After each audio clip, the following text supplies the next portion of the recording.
welcome to yet another Trilogy Show here on Dlive. I'm Gilly P. I'm BK Johnson. I am the coin captain. And we are Trilogy. Coin Captain, give you that pirate motif right out off the bat. Thanks so much, man. Look, for the next 2 hours, we're going to talk about a whole bunch of new and fresh topics, have a conversation with each other here, and just share what's in our hearts and in our minds. I invite all of you who are watching right now to come along and stick around for the conversation. Hit that follows button. It's really important so we can grow the program. And also join in the conversation with us as we stimulate your mind and possibly even touch you in your heart, of course. Like we don't touch too many people here. We'll get into trouble that way. Well, I don't know. That could be fun there, Gil. Well, you know what? When you touch me, Captain, it's never good. Consent's I'm important. excited to have. Yes, absolutely. You've got to have consent. I'm excited that all three of us are here. Have been working on this project, and we're just excited to bring this type of content into the Dlive community. The way this show works is really simple. Each week, each of us bring a topic of conversation in, which we share, we think about, learn about, and even discuss. We'll be talking about each topic for around about half an hour and rotate the top spot. As you guys can see, today I get to work with my topic first because I guess I'm finally on top. It's after having 2 weeks on the bottom, finally the Australians get to rule. You earned your way. You did it. Thank you. You're not down under anymore. Well, you know what? We like it down under. You know what? It's definitely the way to be. Oh my. Oh my. Oh my. Thank you, George. Whoever's in this top spot kind of leads the way in the conversation, if you will, and we take turns at it. We like everything to happen in three because we are Trilogy. So let's just jump into it and get straight to the point. Well, actually, before that, I'm going to ask you, Captain and BK, you guys both had huge weeks here on Dlive. Huge weeks. BK, you had a 24-hour stream. Captain, you had a 12-hour stream. BK, I want to congratulate you on your charity stream. You were able to get like a heap of lemons out to a charity cause, which I think you're still working out where that money's going to go. Yeah, this week. Oh, no wonder. I was wondering why I was so quiet. Sorry, my mic was way off. Oh my. It was off on the table. But this week, we're basically deciding to where to put the lemons. But we had over 42,000 lemons donated for charity, and it's looking to be over $500. So if anyone's interested, check out my channel. Go to the Discord, and go to the charity section, and let me know. Pop a link of your charity, and we're gonna be sending that as soon as we get it. Awesome. Now, before I speak to Coin Captain about his amazing stream, I just want to acknowledge Giggle Pickles, Lady Crow, and God of Pain throwing lemons and ice cream straight away. See, on my channel, that'd be a lemon gelato, but I'm not going to start being... Well, Coin Captain, you have a lot of fun with playing with my lemon gelato, so we'll leave that here. Trilogy something else. But Coin Captain, you had an amazing 12-hour stream in honor of you becoming an affiliate here, man. Congratulations.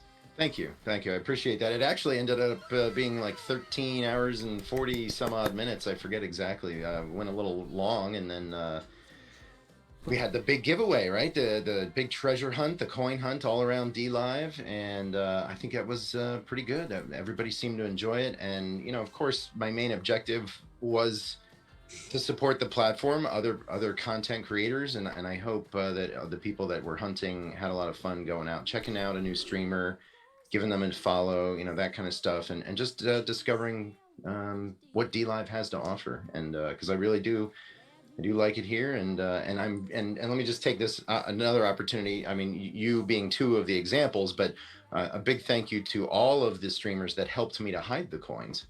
That was much appreciated, and I hope you guys had some new visitors as a result. It was really fun, man.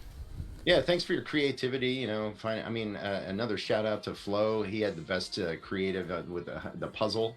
Right. Yep, you had to go and put the puzzle pieces together, and it was just, I don't know, it was a good time, and I don't know how I'm ever gonna top that in a future giveaway if I ever do make it to VP. I'll have to do another big promotion and I'll figure something out. I'll hide my treasure a little harder. I don't know. We'll figure it out.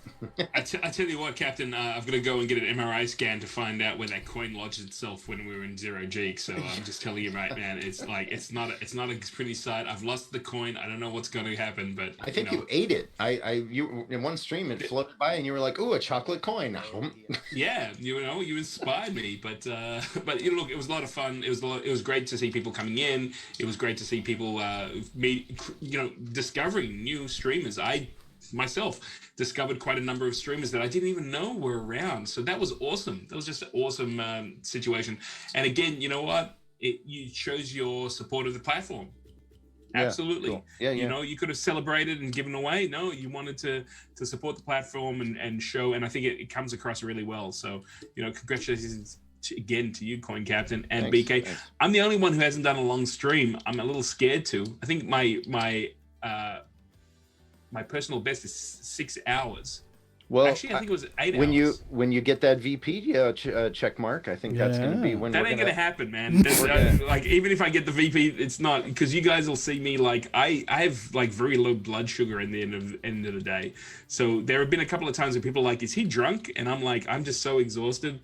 I've literally had to be like, "Guys, I am going to I'm going to stop streaming now because I might do something wrong." And I turn off my stream and then I literally fall back into my chair and then wake up a couple of hours later and then kind of tunnel off to bed. I mean, that could just be the stream. I mean, we'll just watch you sleep in a chair. That's another story altogether. Absolutely. Imagine you'll wake up and be like, "What? All these lemons? Holy cow, what did I miss?" My luck is I'd get more lemons from sleep streaming than I would actually putting and I'll be like, "What's with this, man? I'm just not going to put any effort in anymore." That would count. Just keep the stream going. 24 hours. It's a sleep stream half the time. Okay, you know what? Actually, I'll give you a challenge, Gil. I don't know if you can do. I shouldn't. I probably. You know what? Never mind. I'm not gonna do that too. But I'll say it a different way. It's not a challenge. But one thing I would find really cool. I never been to Australia, and you're there in Melbourne, a very major city, of course.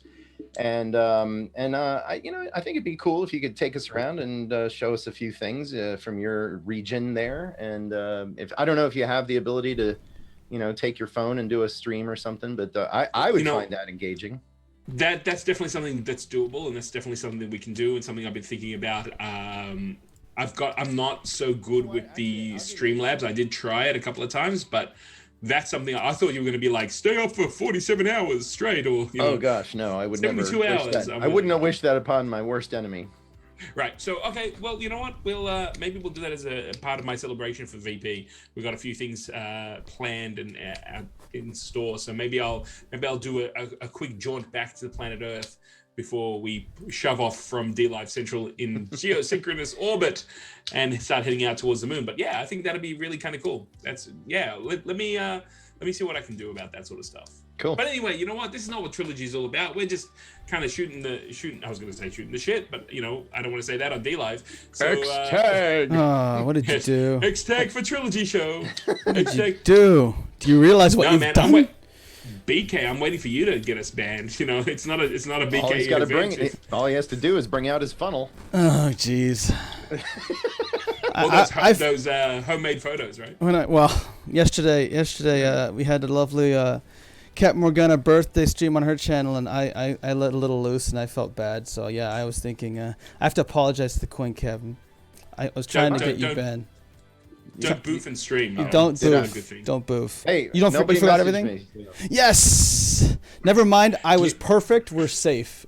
I don't know what you're talking about. I was like, have a good night, guys, and I didn't hear anything else, so I can only assume it went really well. It went great. It was so great. Okay. Very good. It was very cool. Now, BK, I know you don't realize this, but I'm watching you, and it looks like your shoulders separated because your headphone cable is green. Yeah. And I'm like, yes. So maybe, do you want to... Somebody took their lightsaber and went straight down through him. Yeah. Exactly. That's what I was getting worried about. I was like, this is really serious. I was going to grab my lightsaber and be like, okay, I am your father. That's better, BK. Thank you so much. Thank you. So how about we, let's jump into topics for the night, right? Does that sound good? Yeah. What you got, Everyone in Mr. the Top? chat room, are you guys ready to get down and dirty with some real deep conversation? That's what we're here to do on Trilogy. I guess since I'm in the top spot, I'm gonna go and begin. This week has been so heavy, so mentally heavy with all of us. I actually chose to go with a little easier question this time. So my question is something that I hit upon the last couple of streams. As some of you might know, I do a thing called Classic Dlive Drive-In, where I've recreated the drive-in experience from the 60s and 70s. And it's something that came out of the fact that we were locked down here in Melbourne. And I love watching movies with friends. Basically, I had to go negotiate what I could play and how I could do it and all the rest of it. And last Saturday night, I actually played an old TV program that I loved as a kid, and then realized that this is one of the things that I absolutely, love to share, and that was programs or television programs that I had an emotional attachment to on one sort or another. These are the sort of things that if you happen to get the flu, we'll just leave it at the flu. No COVID talk here, but if you're sick, if you got a fever, if you feel terrible, and you're at home by yourself, you can't sleep, what do you go to find some comfort? And my question to both of you are, what are 3 television programs that you love that gives you some sort of form of comfort or feels like you're visiting with old friends that you want to share with us, and maybe a little bit why these programs mean so much to you? TV shows, right? Yeah, TV shows. Okay. Movies will be another a completely other stream, I'm sure. Okay. I was thinking of start BK. Yeah, I can try. I was thinking of favorite TV shows, so I might answer twice. But are we gonna do that after this, or are we gonna just stick with the comfort for now and then loop back, or what do you want me to do, Mr. Well, Top? you know what? The way it's cool. It can be your favorite, or it could be comfort, whatever you want. Okay. You can pick whatever you want. For me personally, my favorite programs are the ones that make me feel comfortable and revisit and all the rest of it. So that was just me trying to instead of making it too wide out, I was just trying to shovel it down. I'd probably go. Okay, so will just answer it both just for the hell of it, because there's a lot of TV shows out there. So first thing comes to mind is Seinfeld. I always can always go back to the base of Seinfeld, and it's one of the shows that my wife and I connected on too. My wife really wasn't fluent in English at all when she moved to America with me. We were basically trying to connect with things, and Seinfeld was one of the shows that she just adored as well, even though she couldn't understand it. It helps with George and Kramer being so crazy that she'd always just laugh at the physical acting as well as not understanding. So, and then when she started understanding English, she loved it even more. So we always quote Seinfeld to each other all the time. So that's always a comfort show for both of us. If I was gonna go classic nostalgia, I'd probably go like Get Smart, and maybe like oh God, what's haven't heard that one in a while. Yeah, Get Smart's a brilliant program. Maybe like Bewitched or something. I watched a lot of those old. Wow. Could even be classic Star Trek, even the old Star Trek. Oh, there's a TV show. Got a Pain. There you go. Thank you for the diamond. The diamond. Cheers, Got a Pain. Thank you so much. Thank you so much. That's for nostalgia, because that gives me some comfort of kind of just like gets my mind away from the pain I'd be in, It's like, I remember back then when I wasn't in pain like now. But I'd say for like, I was trying to think of ones that affected my life the most. Seinfeld, and then I thought of cartoon would be probably Animaniacs. It got me through school. Lady Crocheter. Oh, here we go. Beautiful. I love this song. We're tiny, we're toony, we're Cheers, all Lady loony, Crocheter. and it is cartoony. Well, I still remember the beginning of each of those: United States, Canada, Mexico, Panama, Sure. Haiti, Jamaica, Peru, and then Baton Rouge, Louisiana, Indianapolis, Indiana, and Columbus. I know all the songs, and it would get me through geography, and it was just hilarious show. So I even do that for my giveaways. They had the Wheel of Morality, turn, show us the lesson we should learn. I do that for my wheel on my giveaways. That's what I'm doing. Wheel of the giveaway, turn, show me the lesson I need to learn. And then for the last one, I wanted to go to Britain, and so I was. Okay. It's like a 3-way tie: Red Dwarf, Coupling, and Sherlock. Ooh, wow, they're like 3 very different programs. It's so hard to choose between them, but I've watched them so many times. I would have to pick one of those 3 as kind of just my spread. So if I was given like, okay, you get your choice of 3 to watch forever, I'd probably go Seinfeld, Animaniacs, and then it'd be a tough decision between Red Dwarf, Coupling, and Sherlock. So awesome. Yeah. Awesome. I mean, Red Dwarf, I know well. I'm a big fan of the first season of Red Dwarf, actually. I kind of, as much as Crichton is an incredible character, they kind of changed their format a lot. I loved when they would sit in the bunks and argue with each other. Oh, yeah. Like, are you familiar with Red like Dwarf, 6 Captain? or 7. Oh, nope, not at all. Oh, really? Oh, man. We're going to have to bring you up to speed. You're going to love Red Dwarf. You're a Trekkie. You got to love it. Yeah. Okay. Absolutely. All right. The premise of the show is me. premise of the show is that there's a mining ship, and one of the crew hands sneaks aboard a cat, and you're not allowed to have pets, so they put him into stasis as punishment. And while he's in stasis, there's a reactor overload, and everyone dies. And he's been in stasis for like 20,000 years. And there's I think it's like a million, isn't it? Like million years, something ridiculous. I didn't know what the numbers. It's huge. And there's this one person walking around that's really weird, and it works out that it's the ancestor of his cat that has mutated into human form, right?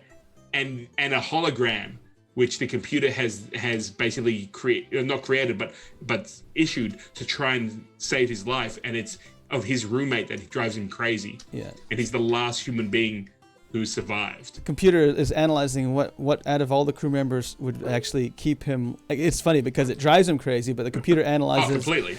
The computer analyzes the one person to be the hologram is the one to keep you not crazy, is to keep you going, and it was that guy.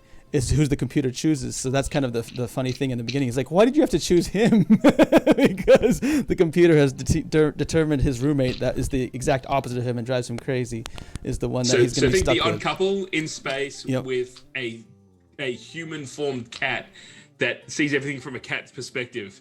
And this is a newer thing, or is this something? Oh no, it's an old series. Oh, okay. Is it black and white? No, it's color. It was done in the early 90s. Oh, it was based off a novel called Red Dwarf. Yeah. And it's a comedic type show. It's hilarious. Don't know if anyone in the chat room has seen that. It's a bit of a cult program, and they're still making stories based on them. It's kind of sad because when in the 90s they were all young, and now they've aged, and they're like they come in and play these characters again, which is kind of fun. It's a really fun show, especially that first season. Yeah, so good. Awesome. Okay, BK, you know what? Right around the cosmos or that Bewitched. I remember watching Bewitched when I was quite a young lad. And Get Smart, it's another story for another time, but I actually ended up meeting Don Adams. No way. Towards the end of his life, yeah. And he was like all depressed that no one would remember him. And I was like, are you out of your mind?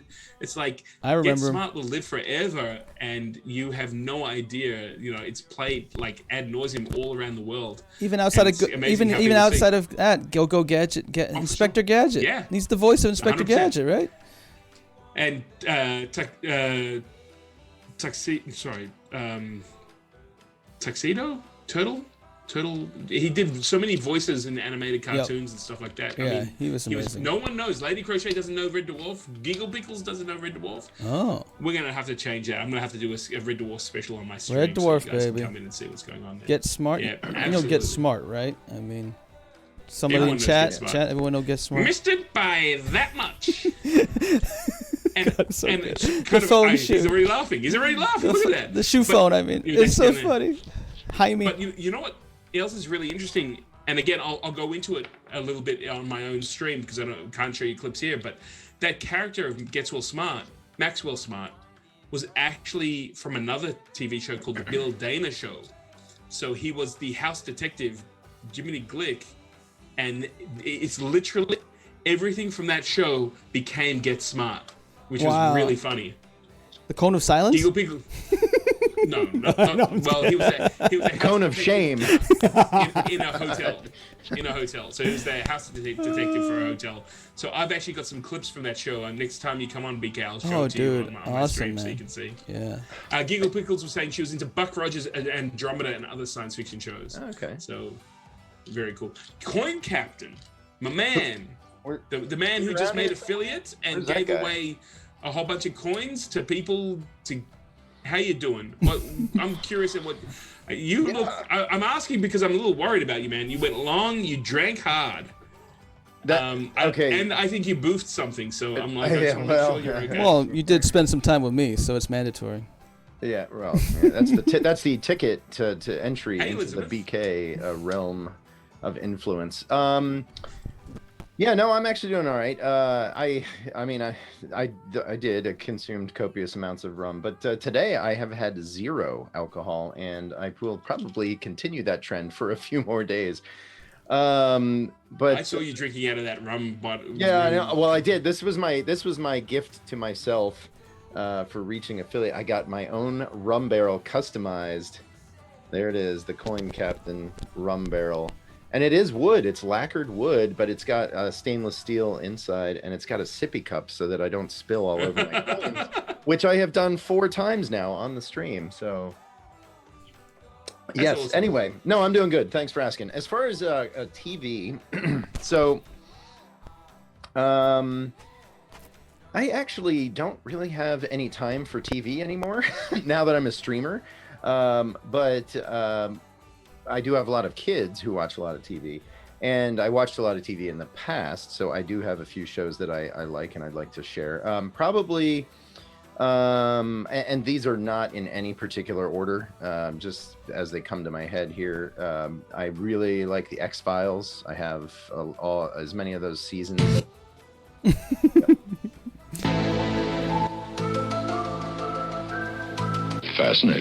Fascinating. FBI, open up.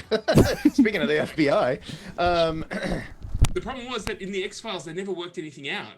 It's like every time they got really interesting, and then like they didn't work anything out. It was a little bit like the Malaysia air flight that disappeared. It was like, don't worry about it. They got Mulder and Scully. That's why they're the X-Files. Important that Mulder and Scully's hot. Oh yeah. Yeah, right. There was a lot to like in that series, and actually, I am a bit of a fan of David Duchovny, and I think he did really well in Californication. Sure. I thought that was a good show. And then let's see, pivoting over to maybe something similar but totally different. Breaking Bad and Better Call Saul, those 2 series I thought were just gold. As far as one that's like currently mainstream running, I really like The Blacklist. I think that's pretty good. And then I guess I can give you one more that's kind of obscure that I actually really, really like, but it's out of production now, and they only had a few seasons, and probably nobody's even heard of it. But it was Halt and Catch Fire. It was on AMC here, and that was set in the 80s. And they talked about like kind of the computer revolution and going through it. And I'm a big fan of the 80s. I love the 80s. Oh, speaking of the 80s, Stranger Things. Really like Stranger Things. My kids like Stranger Things. I like Stranger Things. And that's also an 80s kind of show. So anyway, Halt and Catch Fire, I thought was extremely well acted. I thought that the plot lines were engaging, and it's a little bit obscure. I've never heard of it. Who's in it? No, neither have I. Anybody I know? I have no idea. Oh, okay. I don't know. They're just great actors. Nice. Yeah, they're. I mean, well, somebody's going to be like, well, so and so's in it. How could you not know that, Captain? Because I drink a lot of rum, and I just don't know. But no. Okay, so let me ask you. Well, cracking brain. You've thrown out a lot of really cool programs. Some I'm familiar with, some I'm not. Coin Captain, you've had a bad Chinese meal. You've been up all night. You're not going to go to work. You're not going to do anything. You just need to buy some time to work off this food poisoning. You feel terrible, but you're not going to lie there and just feel sorry for yourself. You're going to put something on television, and you're going to choose something. What do you choose? I would watch like Gil P or BK Johnson, and just kind of. No, there's no Dlive in this question. Oh yeah, that was the right answer. That was the right answer. Now, see, the problem I've got with it is, I know Coin Captain quite well, I think. So what he's saying is, I'm feeling sick. I want to throw up. I'm going to go watch Gil P or BK Johnson. And I'm like, that's not an answer, dude. That's not an answer. Yeah. You gotta listen to how I set this up. You had a bad Chinese meal. You gotta buy time. Do not use us to cause, involuntary vomiting. I've been called worse. I've been called a bad Chinese meal before. All right. Yeah, but family things between partners should not be said on Trilogy. Yeah, if I was going to go on a big TV binge and watch a bunch of episodes in a row, I would probably... Oh, wait, actually, the other one that was really good that had me engaged... Sorry, there's too many now. And it's funny, I started this out, I'm like, I don't really watch TV, I don't know. And now I'm like, here's this one and that one. No, that one, the rum. I'm telling you, I must be losing brain cells because it's like I know what it is. It's the one with that guy, and he did that thing, and then the yeah. Me too. Me too. You see, you know what I'm talking about. No. Whenever I want to throw up, I watch that. Stop talking about my stream, BK. No, the one with oh, jeez, why I cannot believe I'm drawing a blank on this. What's the situation? He's the president, Washington D.C. Oh, the West Wing. Yeah, no, the other one, the guy that he's like he was some scandal he was in, and now he's like in bad shape. What's his tangent? I'm telling you, the rum is killing brain cells. He was in an alley. Oh, God. Somebody help me out here, please, everybody. Wait, it's a president? It's a White House show? Yeah, he played a president. The guy from American Pie or whatever it is. Oh, you're talking about House of Cards. Yes, thank you. God, I cannot believe that didn't. Well, help me out here, Gil. So the correct answer is Firefly. Yes, I agree with that. I was going to say Elizabeth put down Broken Bandits, 21 Jump Street, or Booker. Oh, I just rediscovered Booker. I'm enjoying. I feel like I'm on a BK game show and I can't remember anything. No, what else you got? That's not on the list. The good thing about it is it's my list, and you're all wrong. So you know. Yeah, Kevin Spacey. Holy cow! Kevin Spacey. Okay. I was drawing a blank on that. Anyway, okay. I really liked House of Cards also. All right, back up now. Let's backpedal. If I was sick and I was going to binge, it would probably either be The X-Files, Breaking Bad, or Halt and Catch Fire. One of those three would be the... Okay. And I can't really rank any of them higher than another. Oh, I have to readjust. I forgot about... Okay. Does anime count? Go. Does anime count? Yes, of course. Oh, dang it. I was thinking of TV shows that I've seen because I didn't watch anime on TV. I'd watch it on DVD, you know? So I was like, because I was in America. Okay. But if I was going to go cook comfort, I would watch my favorite anime. Rurouni Kenshin, and it's it basically will make me like, you know, it pulls my heartstrings and makes me cry and try to be. Is there an English name to that anime? Samurai X. Yeah, it is Samurai X. Thank you. Now I know what you're talking about. Oh God. I like how BK goes boom boom boom boom boom, and like I'm like. But it hurts. It hurts all the Japanese people here when they hear that, and it hurts me as well. When they hear Samurai X. Yeah, when they hear Samurai X, it just is like what? It's a little bit like how you know when people hear Gilly P. You know, the same pain is generated in Australia. Well, screw the British shows. I'm going Kenshin. Okay. All right, sorry, I had to say that. Go for it, Gil P. I want to hear your list though. I want to hear your stuff. Oh, my list. Oh, well, you know, yes. So you know, I thought about this and. So you know what? I'm not going to share it now. You guys were just so good. So what we're going to do? Let's spit. No, of course I'm going to share. So last Saturday we played the pilot episode of a program that I've been watching since I was a little child, and it's actually created by a producer in the UK called Jerry Anderson. Oh, Pee-wee's Playhouse. Thunderbirds. So I don't know if you're familiar with that at all. Coin Captain. BK Johnson. It happened to be a show with puppets made in the 1960s. And what I love about that show, professionally as well as personally, is that while it was a program that was made for children, the drama and the story was enough to keep their parents engaged. So you actually had a story and a structure that kept everyone engaged. It was a real family program. The story is in a nutshell, is that there's a father who had 5 sons. He was an astronaut. He made a lot of money, and he's now retired. And he creates a thing called International Rescue. And through his connections, he's able to put together 5 kind of, you know, technological machines that are there for when mankind gets into trouble or someone has a problem and conventional rescue attempts won't work. Then they scramble to save the day. And I just love the fact that you've got something. Well, first of all, it was because it was all marionettes. It wasn't live actors. Everything was done with models. So in the 60s, they didn't have the budget to be able to do things by compositing them using green screens and all that sort of stuff. So everything was done in camera. So they were shooting all of this with really simple camera techniques, which is what I went on to study, because when this show was a huge influence on that.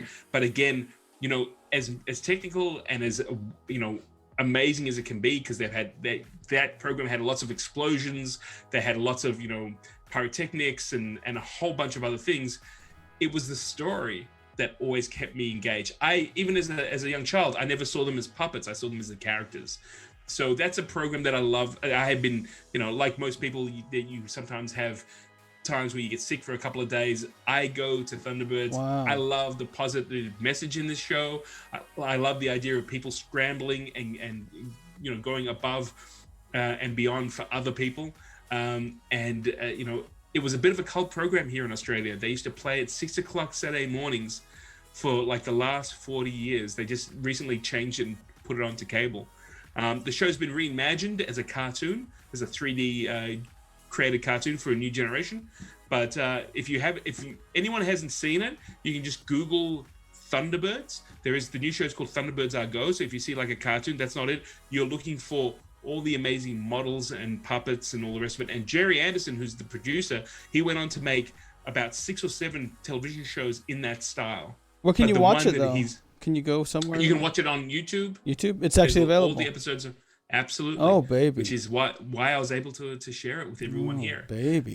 So the whole original series is there on YouTube. When you said still shots, what do you mean by still shots? Like you said, did you say still shots or something to do with the camera work? You said that you were studying. What was the uniqueness of that? Sorry, in camera effects. So the idea is that if you have a camera, and I've got a camera in front of me, right? So I've got this is a. Oh, you know what? You can't see it because of the matte thing.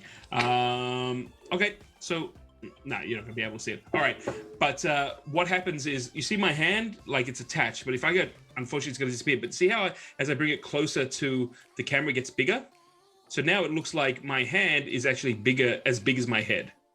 But if I pull it back, my hand changes. What that uniqueness in a camera is the fact that there's no depth. When you take a photo, it's through one lens. If you cover your eye, you can't see any depth. That's why when people lose an eye, you know, they have problems with spatial things. We use two eyes, and therefore we're able to see depth. Because of that, you can actually take models, place them at certain distances from the camera, and you can take a very small model and make it look really, really big in the frame. So what most people are aware of, especially since Star Wars, is shooting separate things and then putting them together to create, you know, scenes that were completely from the imagination. Yep.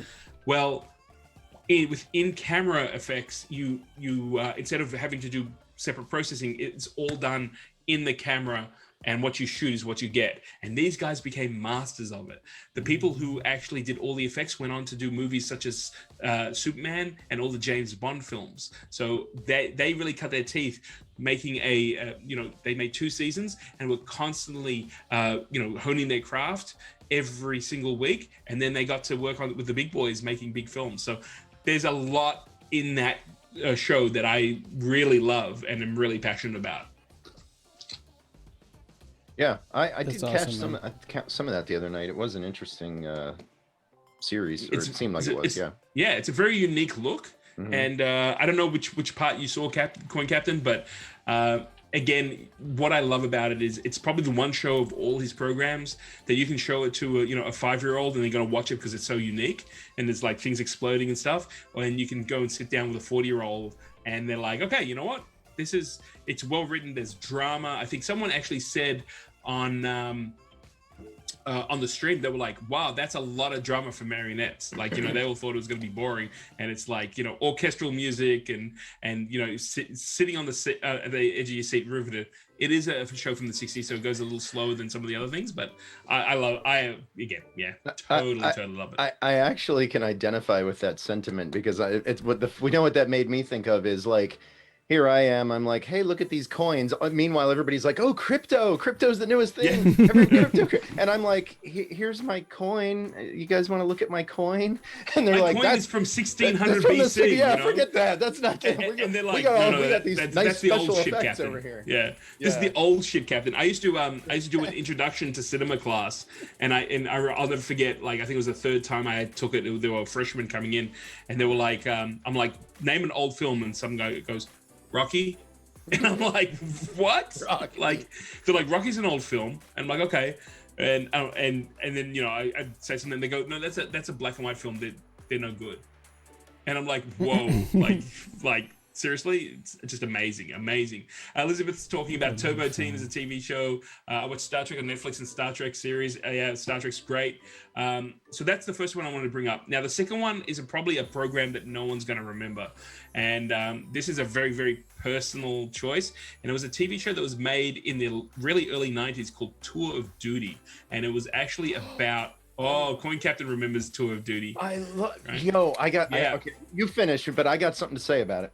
Okay, so Tour of Duty was a TV program about a company of soldiers in Vietnam, and it actually was put together. They shot a lot of it in Hawaii. I actually fell in love with that program back as a teen and rediscovered it, kind of after I actually did some military service. And then when I happened to go across and actually see the show again, I started understanding it on a completely different level.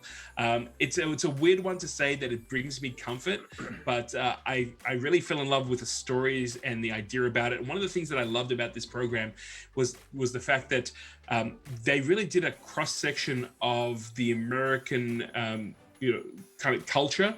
So they were dealing with racism. They were talking about, just right across whatever was being dealt with in real time in the 90s. They were using that kind of the allegory back by looking back at what was going on in Vietnam. It's kind of like a pressure cooker. And the program was really interesting. Again, it's one of these programs, and you see this on television quite often, is where, the first season they're struggling to get an audience. And that first season for me is just incredibly gold. You fall in love with the characters. You understand where they're coming from in this little battalion unit, company, really. You had right. It was a complete blending. You had a Jewish officer. You had, a number of black soldiers. You had Puerto Rican. You had, right across one guy whose whole arc was he was from the Midwest and had never dealt with anyone outside of his own bubble, but then ended up kind of respecting the guys he was with and became kind of a voice when other characters came in to kind of push them. No, wait, is it Tour of Duty during which side? Which point of, like, is there a war? What is it? It was the Vietnam War. Vietnam. Okay, cool. It was the Vietnam War, and it was just like really an amazing series. But by the time they had the second season, because you have to go to a you've got to sell a product. A lot of the network I think they were on came back and said, we don't like this and this, change it. And then they kind of completely changed the formula. You had the main strongest characters, but a lot of the people that you were watching and falling in love with their stories and their arcs, they kind of just suddenly disappeared. And then in the third season, it was kind of coming towards the end of it. But as I said, I think coming back after having some experience in that realm, obviously I didn't go to Vietnam, but having some experience, in a military kind of situation with people that you trust to have your back and be there for you, and vice versa. I don't know, man. Someone had an old kind of box set and they were like, oh, I'm not gonna watch this, you want to watch it? And I was like, yeah, I remember that when I was a teenager and thought it was super cool, and then turned it on and just my mouth dropped. It was obviously created by people who had gone through the Vietnam era and really dealt with it in a very respectful way. Coin Captain, you remembered it, so I'd love to hear what you're gonna say. Well, I was young, maybe just a smidge younger than you, but not by much. And when it was thanks, man. When it was live on TV, and my dad, he had a job that took him out of town a lot, and it's kind of ironic because now I'm a flight attendant, and that's not what he was doing. But anyway, I digress. The point is, it was like I think it was on Saturday nights, if my memory's correct. And Sure. and every Saturday my mom had to go to the airport and pick my dad up. And occasionally I would go, but a lot of times she would just leave me home. And I was an only child. I was all by myself. And Tour of Duty was the show that was on during that time frame. And it was every week she would be like, all right, I'm heading out. I'm like, all right, I'm going to watch Tour of Duty. And I thought it was so cool. I have the DVD set. Oh, really? Yes, oh, I do. Dude. And I started to watch. Actually, I did about a year ago. I started to watch it, but then I just, but it was well done. I think the storyline was good, and yeah, that was a good one. Definitely. I'm gonna have to ask you a favor because I lost my set and I've lost some of season 3, but we'll talk about that off. Nice. I might have to get you to do something Sure. digitally and stuff Help like each that. other out. You two old fogies help each other out. You guys are so close in old age, guys. You got to help each other out. One of the things I'm going to ask you, Coin Captain, and I was going to bring this up because I believe Elizabeth also brought up Booker as a TV show, and I've recently started watching. Booker was a spinoff from 21 Jump Street, and what was really interesting is it's now on Netflix. And one of the things I remember is the theme song to Booker was "Hot in the City" by Billy Idol, right? And it was just this amazing, it's cut like almost like a rock theme. But when I went to watch it, they obviously had lost the rights to that song, so they just got some third party to do something that was kind of similar. And in Tour of Duty, their theme song was "Painted Black" by the Rolling Stones, and it was a really, really powerful message, kind of to start that program. Because I guess as Coin was saying, it's like when you're young and you're watching that sort of stuff, you're like, oh, cool, but really the message is this is a real negative thing. It's like you want everything. Even the song says we want everything to painted all black, no colors anymore. I just want them painted black. Yet when I bought the DVD copies, that song was removed completely. There was just some instrumental, kind of Asian instrumental music in there instead. Was that on your copies as well, Coin? With the Painted Black? Yeah. Yeah. In fact, it is. And that's actually my favorite Rolling Stones song. And it's because of that TV show. Right. Same here. 100%. Like, it was a really powerful thing to go and watch this program. And they did a really great job actually, kind of like almost narrating what the scene, what the situation was with that show. BK just saying, I love the Monsters theme song. Yes. Yeah, okay. I watched what. Giggle Pickles was saying she liked Adam Family and Monsters, but I love so good. It's funny you mentioned the TV show Booker, and in my head I connected it to TJ Hooker because I'm a Shatner fan. So anyway, wait, you didn't have any of your TV shows with Shatner? Is that what I'm hearing? No, well, Boston Legal. I did. I love Boston Legal. Actually, that's another really good one. Yeah, because that and there's so many. But yes, absolutely. Boston Legal was fan. I loved when they sat at the end on the balcony with their cigars and they were just bantering. It's gold. Anyway, that was awesome. Yeah. Awesome. So I'm going to share with you. Thanks, Elfstar. Appreciate that. Yeah, thank you. Yeah, absolutely. I'll share with you guys the last one. I was thinking about it, and there's so many TV shows that kind of influenced me, but this one again has I loved the story and where they were going with it. But not only that, I had a personal connection to it. And when I say this, people are going to go, "Oh yeah, I know that," but I didn't think that was going to, I would never have thought of that. And that happened to be Star Trek, Deep Space Nine. So, a lot of people go Star Trek Next Generation, Star Trek Voyager, but no, everyone leaves out Deep Space Nine. And for me, what I absolutely loved about that show was it had happened to be the lead actor in it. Avery Brooks, who ended up playing Captain Sisko, was the first black captain. Really, when you look at it, it was really the first program that featured a African American black family in an authority figure. I love the fact that in the future we left all that shit behind. It was like people were there on their merits, and the story was unbelievable. It took a bit of time to get in there.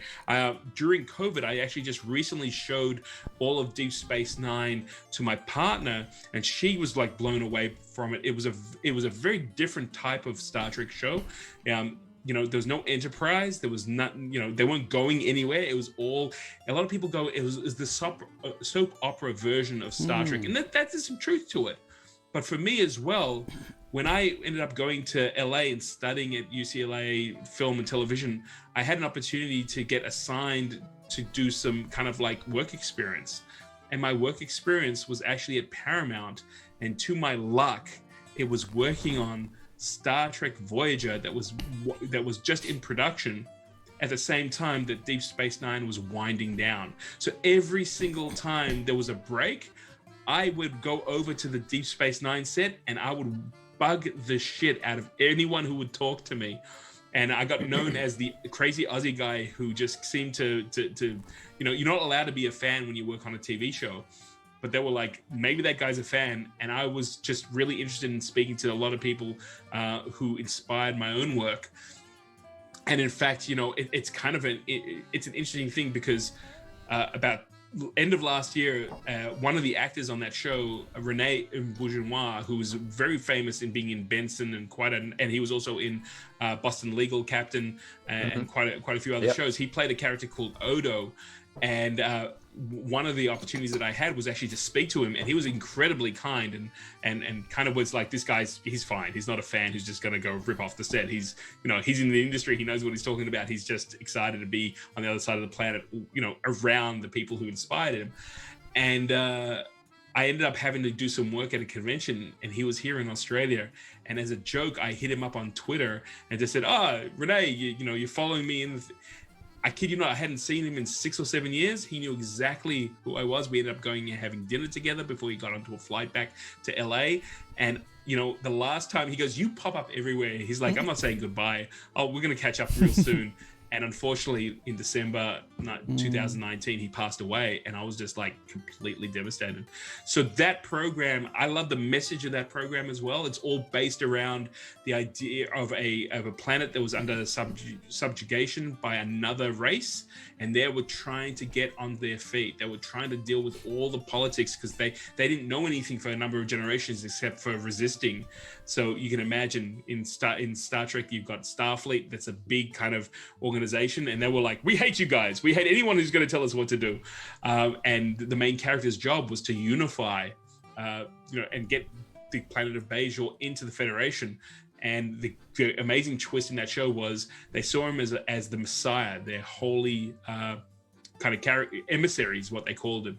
And again, like just recently, I just went and started doing some homework about the program, and just completely got blown away by Avery Brooks, the actor, and his message had nothing. Every time he was at a convention, he didn't talk about Star Trek. He talked about the potential of human beings. Like BK, you would love to have. I want to see that. No. Dude, I want to see that. Yeah, it was just an amazing situation, and that's something that, like, you have a hard day, or you come off the stream and there's a little bit too much light in your face and you can't get to sleep.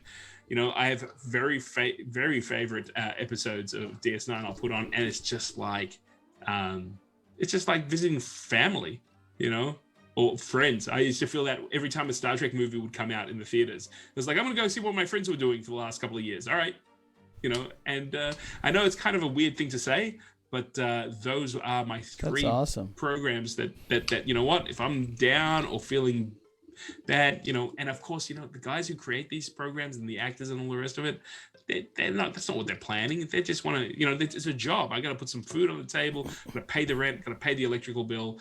And you know what? If you can create something that actually means something to others, it's a really beautiful thing. So you're at work and you were known as the crazy Australian, huh? Some things never change. Man, some things never change. I was always known as the crazy Australian. Some things will never change. Way more doors than I expected. Right? That should be like your little byline. Gil P, the crazy Australian. Just put that on your overlay. You know what? It doesn't work when you're in Australia. But one of the greatest things that well, you're not. You're in space now. Well, that's exactly it. I'm the crazy. But, it's a little bit of a, when you go to the US, because of Crocodile Dundee and, Australia seems to be, yes. Australia seems to be like, everyone's always interested. They always ask me, they're like, if you're Australian, how come you don't have an Australian accent? I'm like, g'day. You want a beer, mate? And then they're like, oh, shit. And I'm like, yeah, it's okay. But I hear it. I hear an accent. Yeah, I hear an accent. Yeah. It's not as thick as some people, but it's definitely noticeable. Here in Australia, they go, "Why do you have an American accent?" Wow, really? And I'm like, "I don't." And they're like, "No, you get rid of it."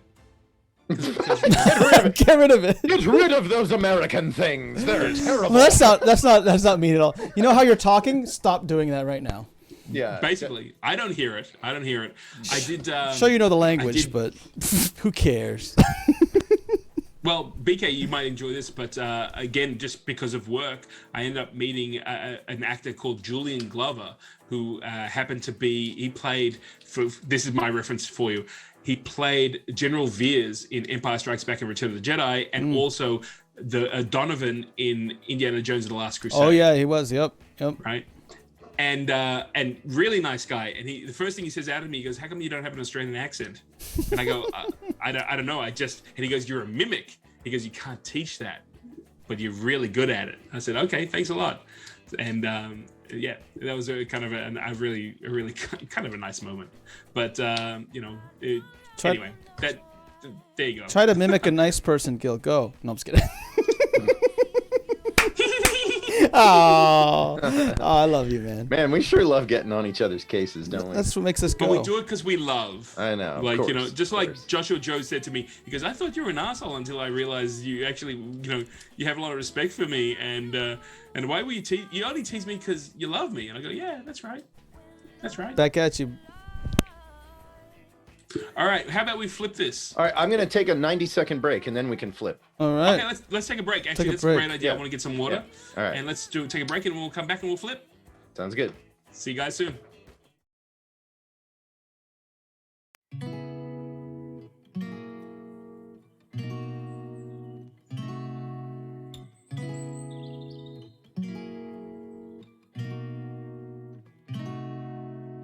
We could drive along an ocean reflecting the sun, or make a bed of green atop a wide open scene. Under a canvas of blue, I would draw ever nearer to you, to feel the dew on your skin. That is how it would begin. For summer is for falling in love.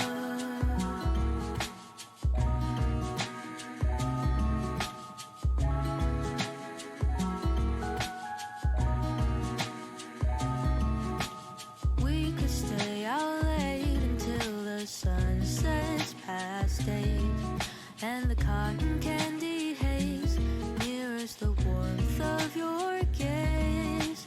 Raise your glass to mine, and as we drink, we would lock eyes, so we could disregard the thought of ever having to part. For summer is for falling in love.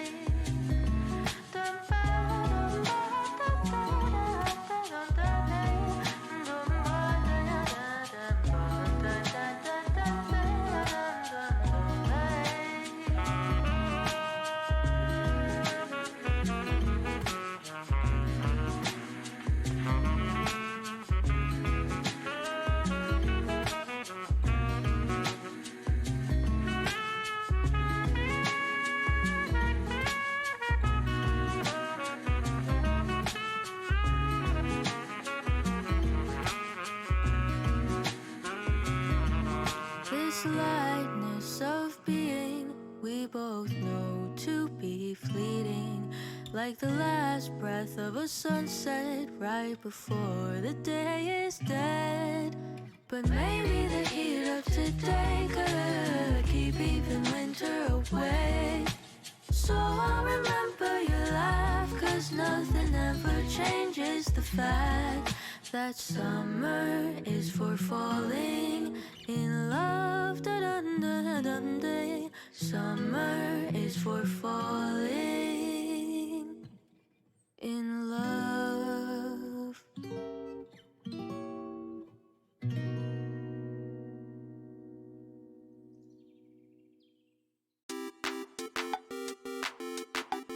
USA.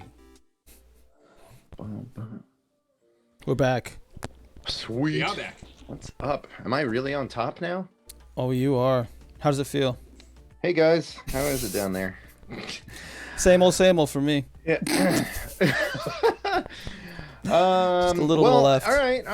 Okay, well, now that I'm up here, I guess I can bring something to the table. You know what? So today obviously was kind of a recovery day for me.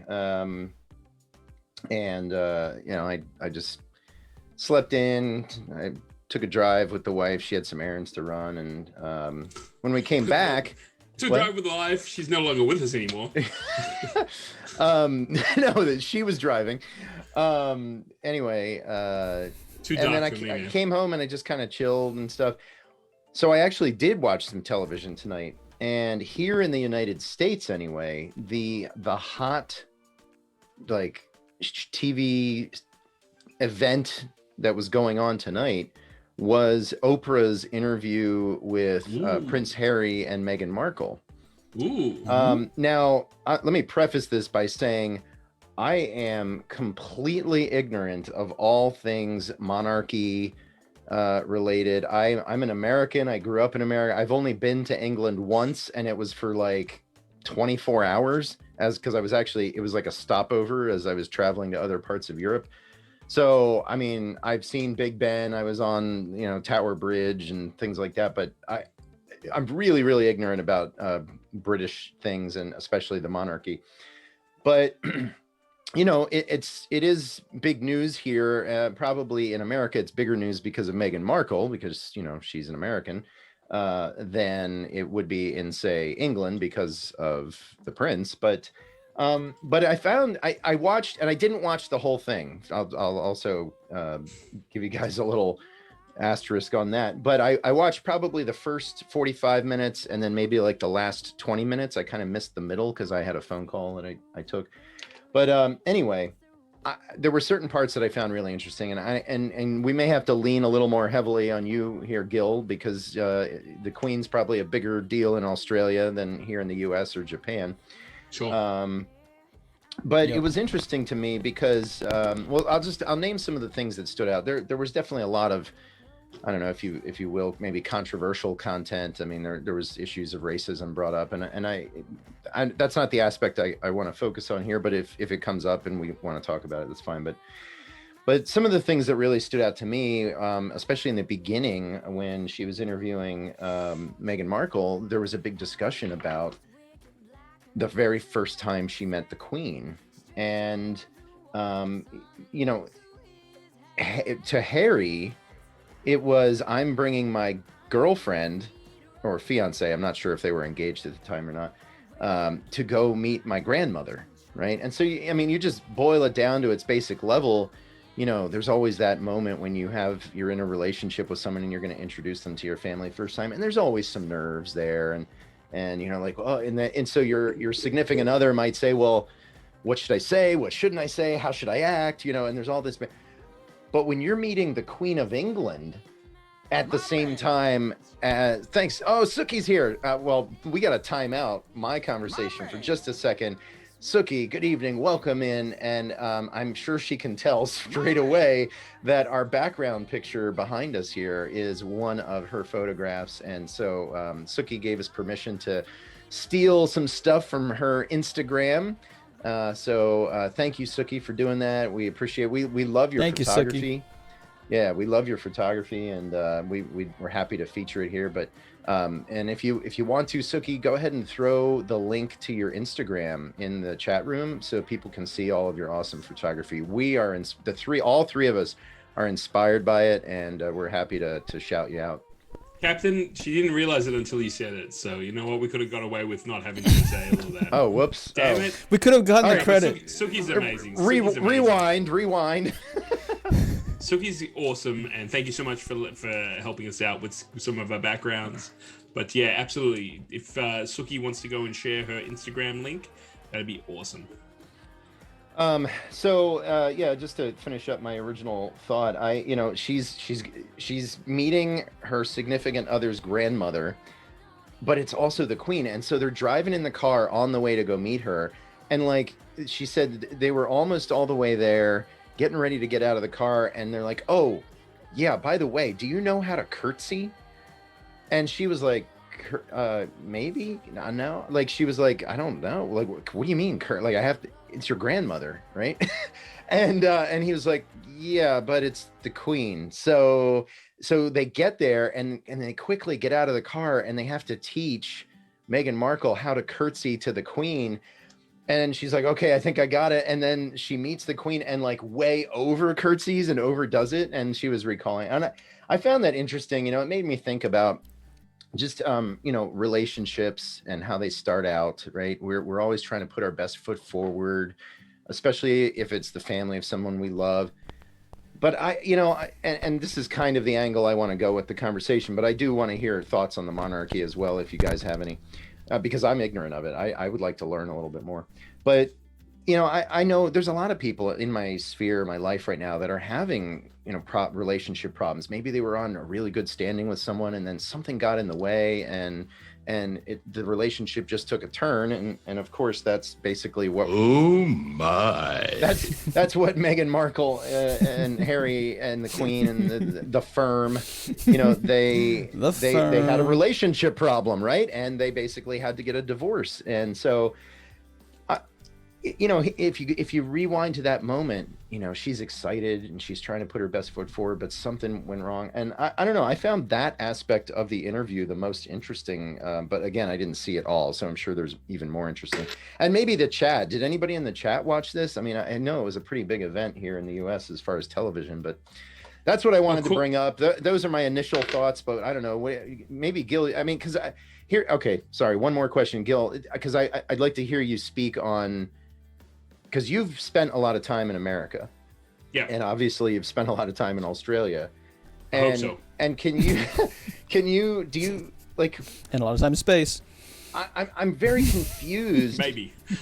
I'm a little confused about, like, because it's like there's this, I get this perception that there's a mindset that people that grow up respecting the monarchy have about the Queen. Like, to me, it's like, oh, okay, it's the Queen. Who cares? Like, Right. Like, I'm not being disrespectful, but I didn't grow up with that culture, and it's just like, okay, she's an old woman that, you know, has a lot of money and power or whatever. Well, actually, she doesn't even really. She has influence, not power. Absolutely. She doesn't have power, Yes. but she has influence. And So so go ahead. Maybe you yeah. can compare the cultures for me. So Australia is still part of the British Empire. The Queen is the head of our government. Even though we have a prime minister, which would probably translate to a president. You guys in America, like you cast off the British rule thing very early on. You know, you had the whole Boston Tea Party and stuff, and you kind of went, catch you later. Where, and I think it was 1988, we had a big referendum here to see whether or not we were going to stand on our own as a country, whether we were going to stay part of the British Empire. Now, one of the things that's kind of really interesting about that is that you're right. I mean, the House of Windsor has quite a bit of wealth, but very little power to be like, both in the UK government, even in Australia. It's done more out of respect for the culture and the history and our connection to the British Empire than it is actually, something that we need. Like, it's not like the Queen's going to send her knights out to save us if we're. Well, who are they going to send? Like, if you look at the people who she knights nowadays, it's like Paul McCartney and Patrick Stewart and who's the guy from Rolling Stones? I mean, like, these are not people who are going to guide you through any kind of war or the great. It's really just a title of I don't know. I don't want to say convenience, but just appreciation. Really, I can't judge. I knight Gilly P and Coin Cap all the time, so. yeah, but you know what I'm saying. No, I these are not. It's not Sir Lancelot and who slay the dragon, and hopefully was going to be kind of cool about that. So and help him out, and therefore guide the royalty, the royal monarchy to continue holding its power. But there's a lot of love for the British royals here in Australia, absolutely. And when they come and they visit, first of all, like, the government of Australia picks up the whole tab. And people, they are completely beloved Absolutely. It's a big deal when they come. People come on the streets. It is, they are the last surviving family line of a tradition that has gone, it's extinct. Once the Windsor, the House of Windsor disappears, there won't be any royalty left on the planet, really, unless you claim yourself to be royalty. And I think that, it really comes from a place of, with what's going on with Harry and Meghan, is a real break of tradition, which is something that they've held on for a very, very long time. Now, I'm not too sure how familiar you guys are with the history of the Queen, but Queen Elizabeth, she became a queen quite young. And but she was quite active as well. So when World War II was about, she did military service. She did go out and help. Obviously, she wasn't fighting the front lines, but for what women could do at the time, she took her place, and that's why also her grandchildren also went into British service, the British military. But she was always from what I understand, very down to earth. Like, she understood, like, I can't even imagine trying to be a queen at a time like this. What the Windsors do, though, is they use their statue to be able to, bring attention to a number of charities and causes right around the world. And I think it's a really kind of cool thing to do. I think that if they didn't do that, that'd be completely meaningless. So, it's kind of a really interesting dichotomy. But with the history of, like, Princess Diana being married to Prince Charles, and then the fact that they got divorced, that was the first kind of chink in the armor of tradition. And then, of course, you've got Harry and now I forgot the other guy's name now. What's his name? The first one. You got two main Americans here. I think we're in trouble. Yeah. Like I said, I'm ignorant about them. Sorry, Prince Andrew and then Prince Harry, right? So Prince Andrew really went down that line of tradition. He kind of understood. I mean, and he's now next in line, correct? Right, that's right. So his father's advocated the throne, so he will be the next.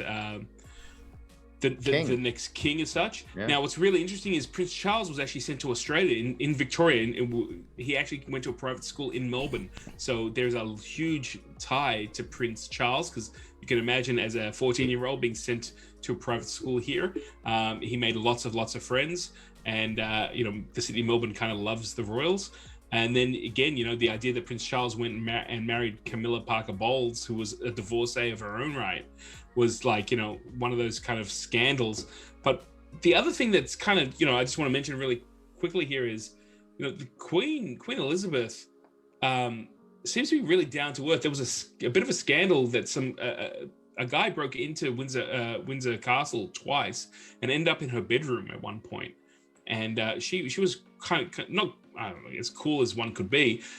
She just spoke to him until security turned up. Right now there's a tradition that there's always a police officer at her bedroom door, just in case something like that happened again. Wow. So again, this is she wasn't someone who doesn't think well on her feet. She dealt with a very stressful situation. The guy just kind of sat down and had a chat to her about some of the things he thought, she might be able to help. And I think this was in the 80s. I think he pinched some biscuits and some cheese or something out of that. It worked out like that some tea and crumpets. Yeah, basically. But yeah, it's just kind of one of those really interesting things. But going back to what you were saying, Coin Captain, this idea that both Harry and Megan, Schmeagle. Why sad Schmeagle? Schmeagle, right? That's their name. But the fact that they have now been kind of stripped of their kind of duties and title and their protection. You mentioned security. They took away their protection too. Wow. It's a really interesting statement. I'm kind of very surprised that Queen Elizabeth, took those steps, because ultimately Harry is her grandson. Right. Yeah. I think behind the scenes, it's probably, I'm sure there's some bad blood, and that was, one of the aspects I was talking about is, relationships gone bad. But it does seem like it was Rob Mack. Maybe. Oh, Rob Mack. Hey, thanks for the ice cream and the lemon. Appreciate that. Rob Mack is always, when I forget something, he comes in with the Prince William. So.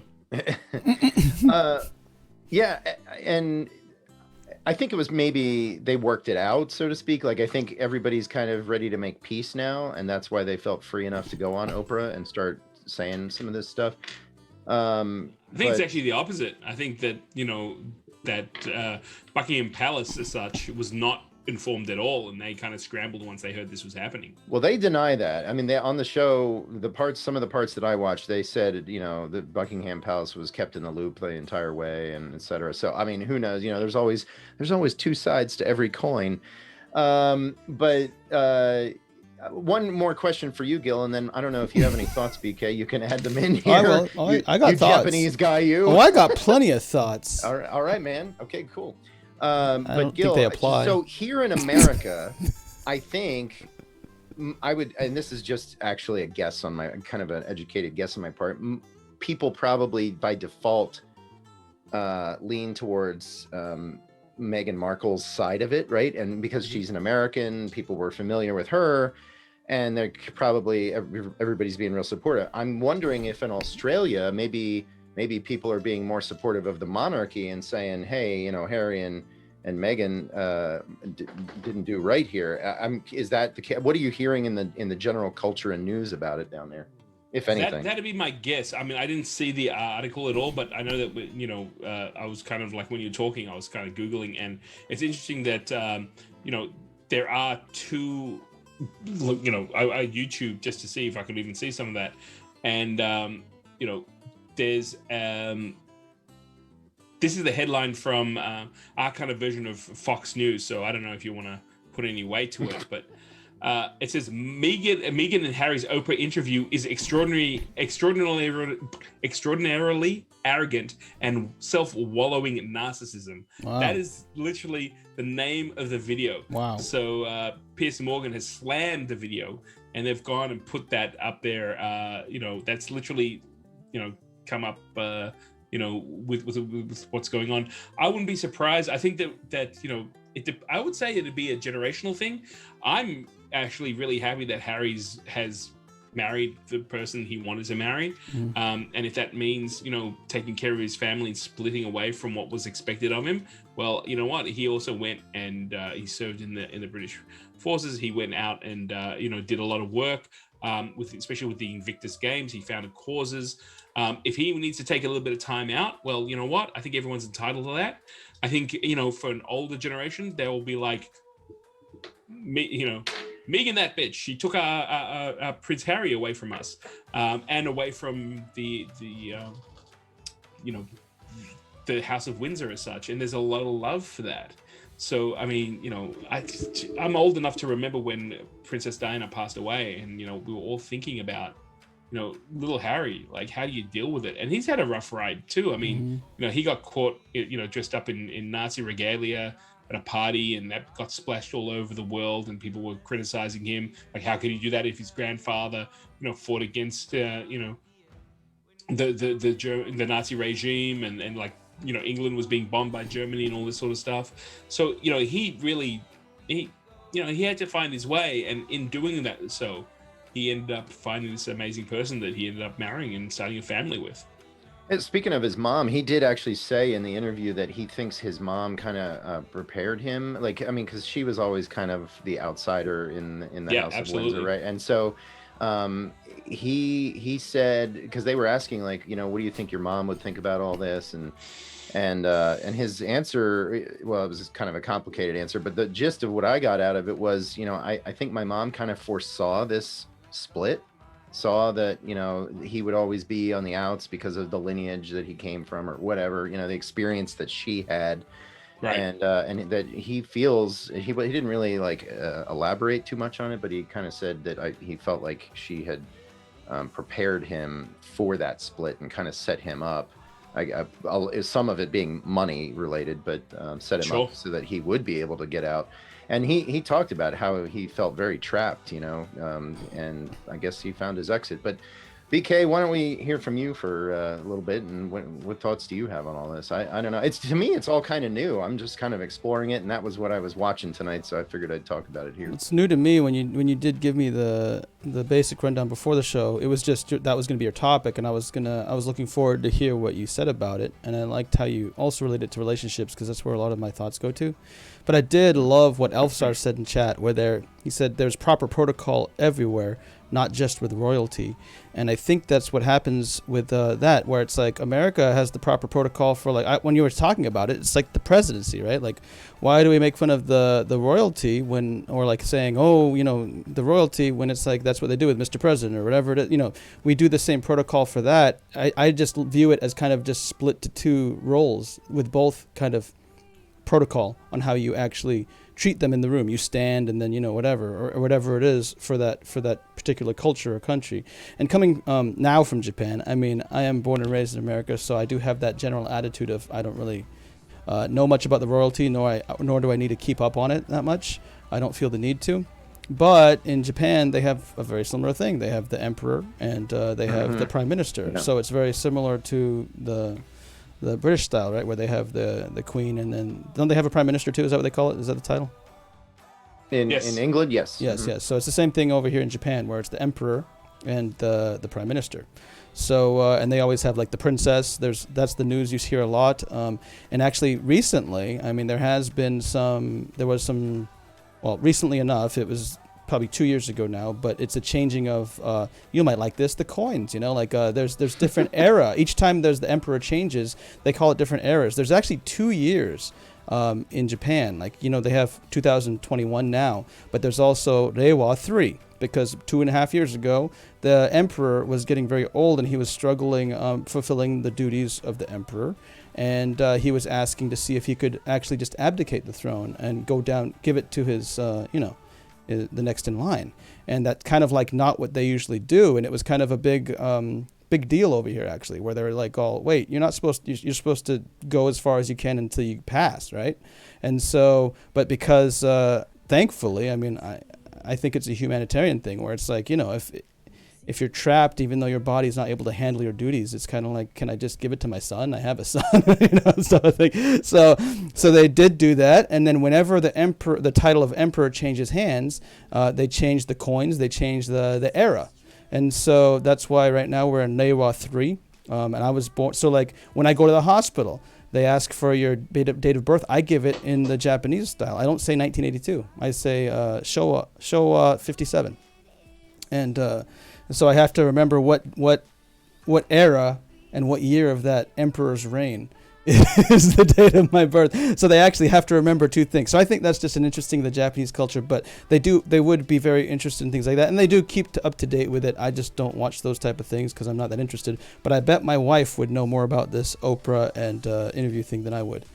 So, well, I'm glad you mentioned about the coins. I mean, obviously, but I've been collecting more Japanese coins, and I do see that. It's just I don't understand the culture and about it. But that is one of the things I do love about coins, is the culture behind it. So, one of these days you can, I'll have you on the show or whatever, and we can look at some of those Japanese coins closely. Before the silver, there's 3. You talked about it before. There's 3 different. I've gotten a few more since then, so we'll look at them, and then we can sort them out in the eras. Well, I've been meaning to do one stream eventually where I do what you do. I'm not gonna find any silver, I believe, but I wanted to collect one of each year.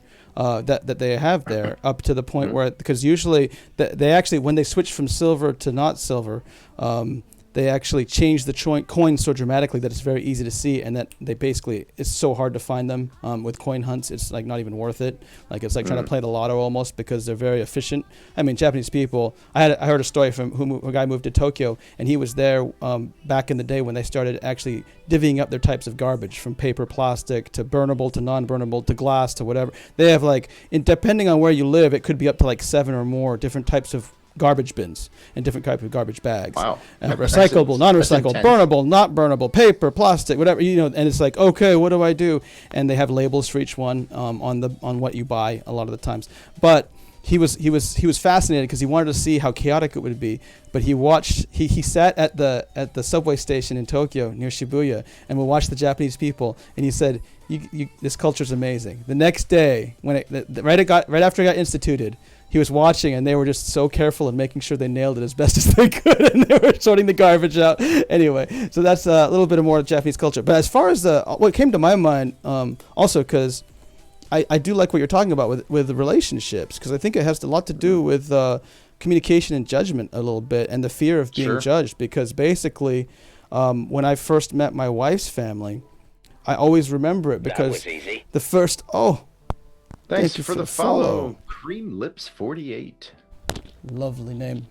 Welcome. Enjoy. Yeah. Reminds me of someone I dated a long time ago. A little cream on the lips there. Why not? Yeah. Well, you took it there. That's not what I was saying. Oh yeah. Whoa. Okay, back to Japan. You never know what you're gonna see here on the Trilogy Show. And the fear of meeting your girlfriend's parents for the first time. And I'm American, born and bred, and I have no Japanese blood in me, but I'm just a mix. But I went over here expecting, I was petrified, Japanese culture, meeting the parents of the girl I loved and still love to this day because we ended up being married now. I remember, but they were really relaxed. But what happened is when dinner came, you're still nervous. They did a good job of kind of breaking the ice, and her brother actually lived in LA for a year, and he was trying to study English too. So he was a bit of a help as well.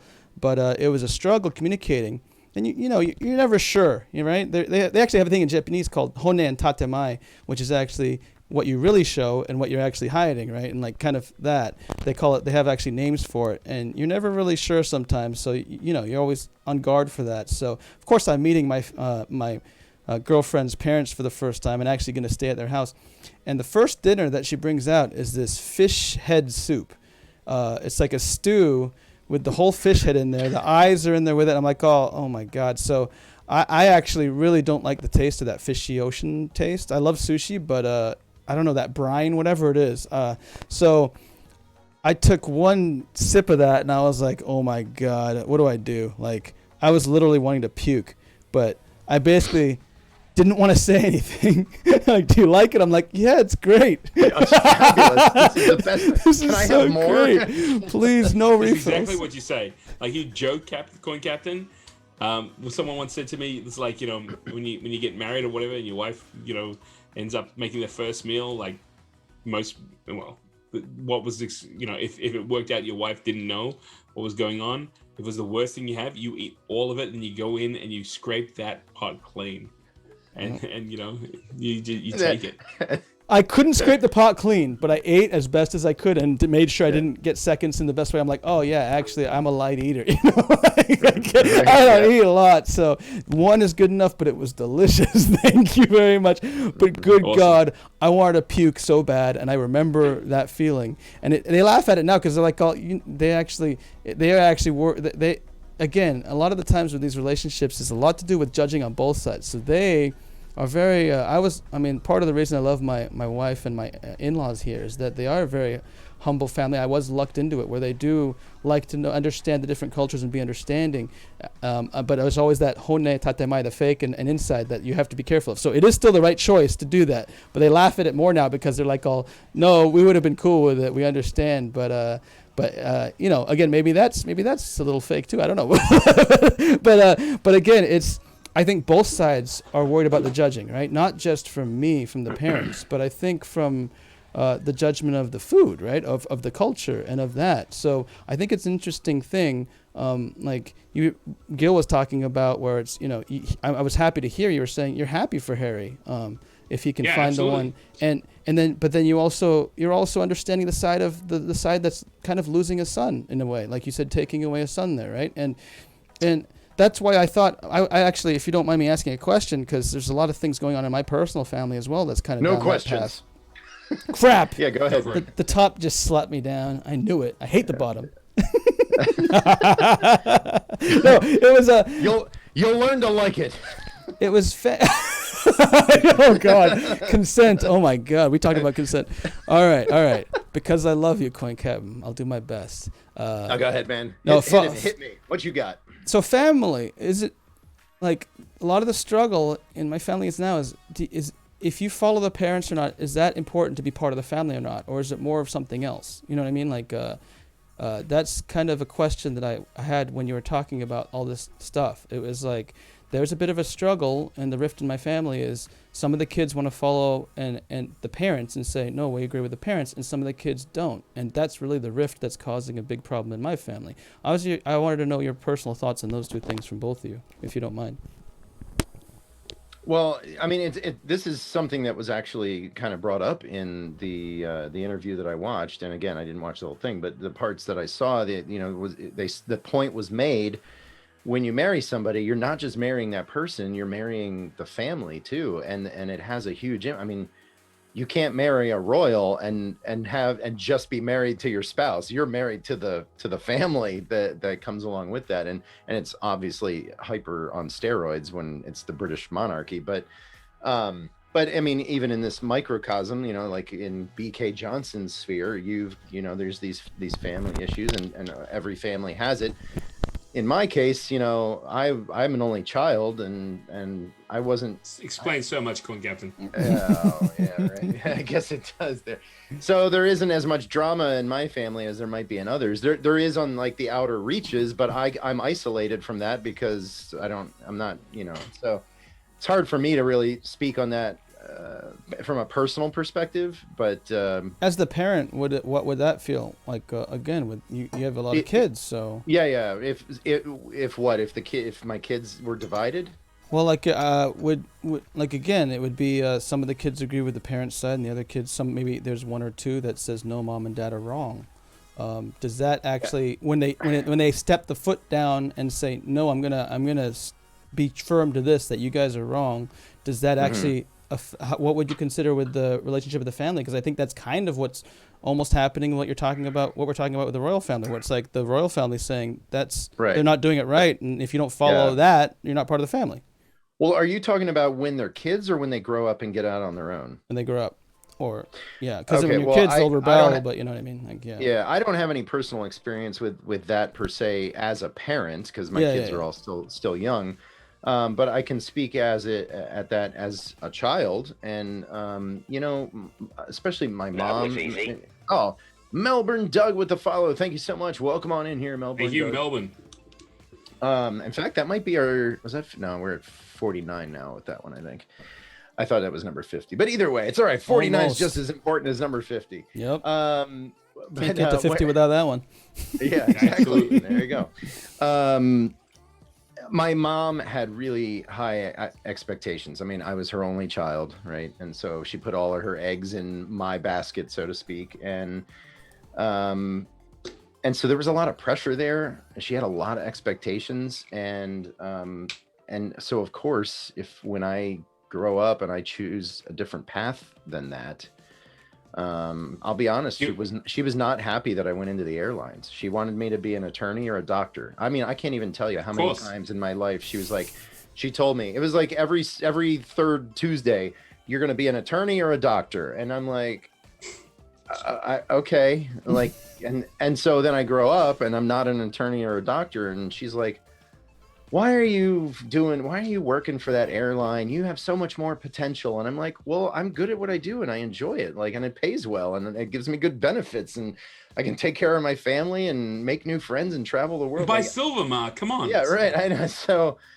anyway, as a kid, I see it from that perspective, because it was a little bit of a struggle for me to feel. It made me feel like I didn't live up to those expectations, and so that there's kind of, that can mess with you. It can mess with you when you don't feel like your parent approves. Hey, Henrik, thank you so much for letting us know. Sorry, top of the carousel? Wow. All right. Awesome. Well, hello, top of the carousel and bottom of the carousel. Top of the carousel to you. Yeah. All of you. So as a parent now, I'll turn it to the other side of the coin. Because that was my experience as a kid, I think I'm sensitive to that. And so I try really hard, maybe almost too hard, like I swing the needle in the other direction of like, yeah, do whatever you want, make yourself happy, and it's like, and so I tell my kid, it's like, if they want to become professional boofers, yeah, man, yeah, go ahead. Just talk to BK. No, I'm just kidding.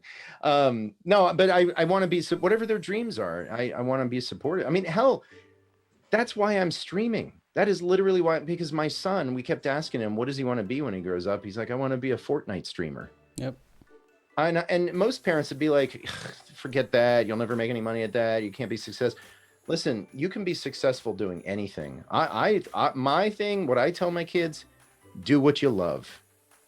Just do what you love, because if you're doing what you love, even if it doesn't pay a lot, you're going to have a good life. If you're good at it and you put your heart into it, you'll find a way to make money. And 9 times out of 10 it'll work out, but at least you'll be happy because you'll be doing what you enjoy. All right, that's it. Now we got to hear from Go straight. Yeah. I gotta hear from me. Okay, yeah, I got nothing to say. No. Okay, well then awesome. And that's the show, everybody. Have a great night. I refuse to get no. Look, BK, you know what? It's an interesting thing. I mean, we've all had different life experiences. I do believe in, your parents. Well, you should respect them. You should, as long as what they're asking from you is not going to, like Corey Captain say, make you miserable and make you unhappy, right? I mean, there's always a line of what people can expect from you and what you can deliver. So sometimes, it's a little bit crazy. I also understand that, I mean, your background is Japanese, correct? Nope. Actually, my dad's Chinese blood and my mom's Filipino, but they were basically raised in America. Well, my dad was raised in America. My mom came over when she was in her, about to turn a teenager. So yeah. Okay, so you know what? I'm glad I didn't know that, and I was going to make an assumption because in Japanese culture, the parents are everything in the family. Thing, so I'm going to throw all that out.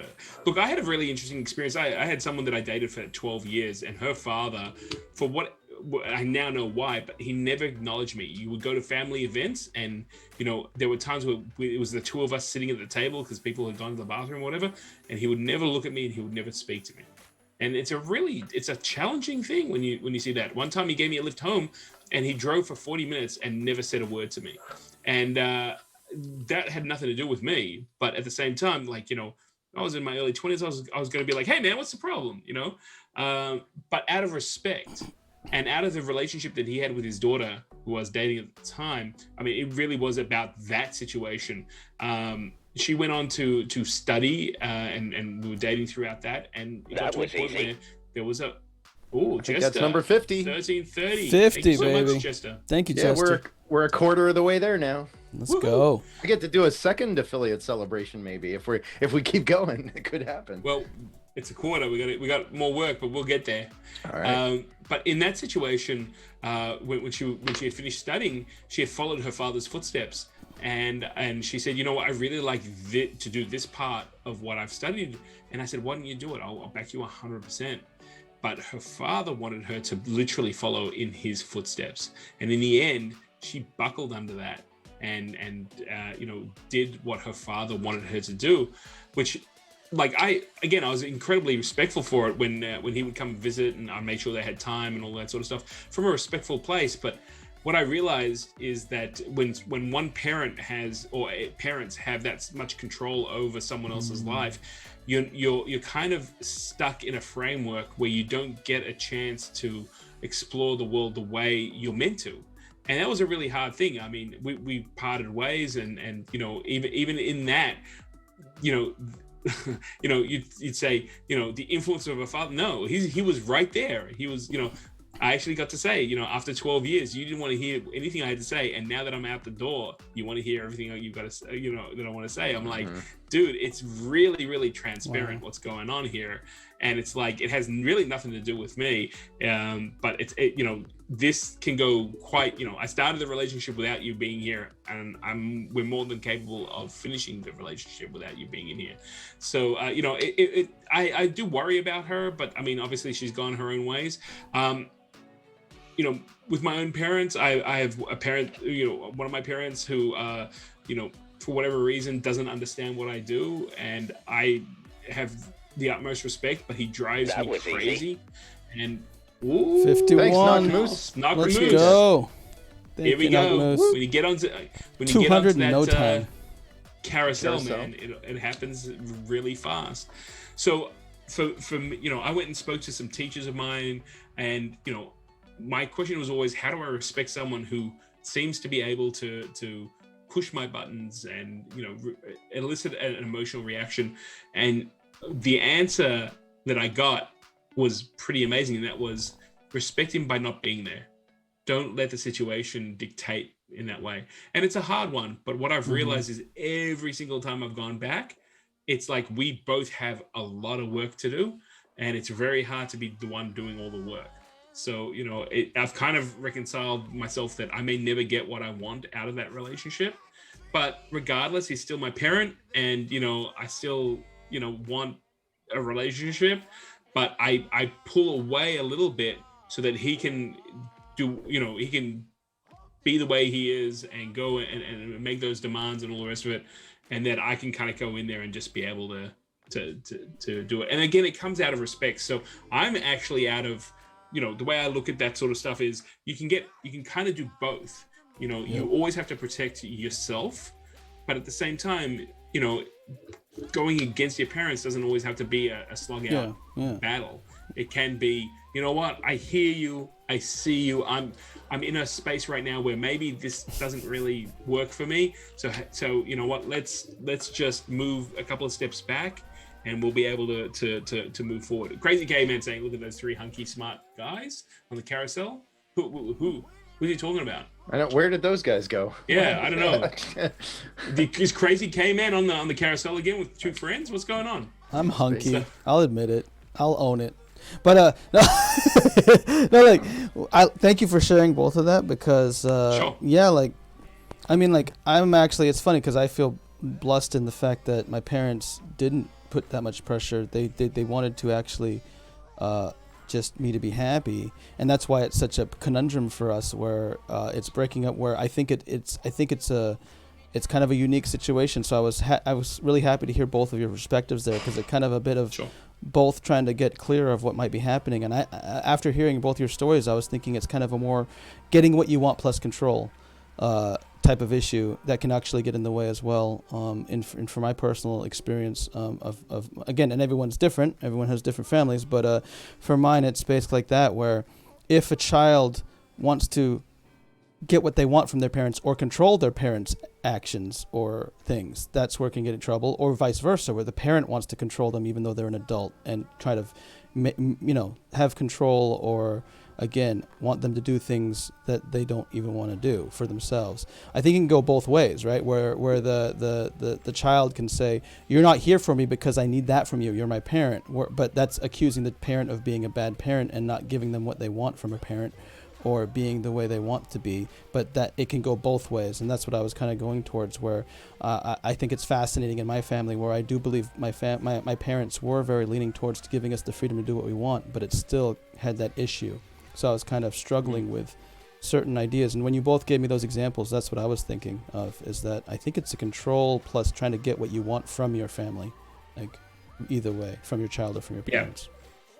Yeah, I mean, it's an emotional subject, and that's, when emotion comes into play, it's very hard to be able to kind of balance it. It was interesting to hear Coin Captain's, experience too.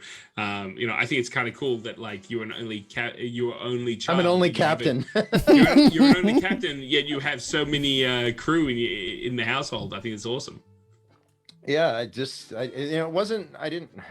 didn't set out to have it that way. I mean, I did want more than we know one what kid, you've been doing, Captain. Well, I didn't figure out what I was doing until a little later, and that's how I ended up with 6. But then I did figure it out, and now it's not happening anymore. We're proud of you. Go get yourself a snack. I should. Where's my private Spooty anyway? I've set that around here somewhere. All right, BK, why don't we take a short break, and we'll rotate you to the top, and you can ask your real question. My real question. Yeah. Or bring your real topic, I guess. Let's do it. All right, we'll take a short break. We'll be right back, everybody. Don't go away. We got to see what BK has in store.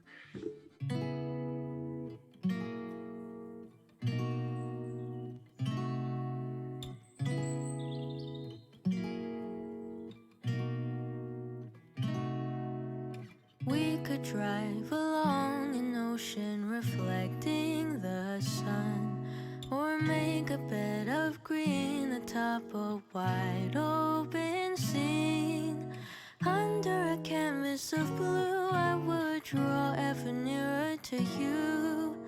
To feel the dew on your skin, that is how it would begin. For summer is for falling in love.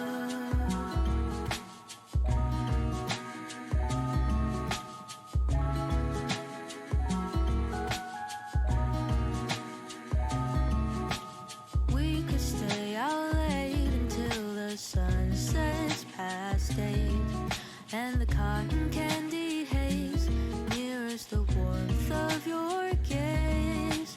Raise your glass to mine, and as we drink, we would lock eyes, so we could disregard the thought of ever having to part.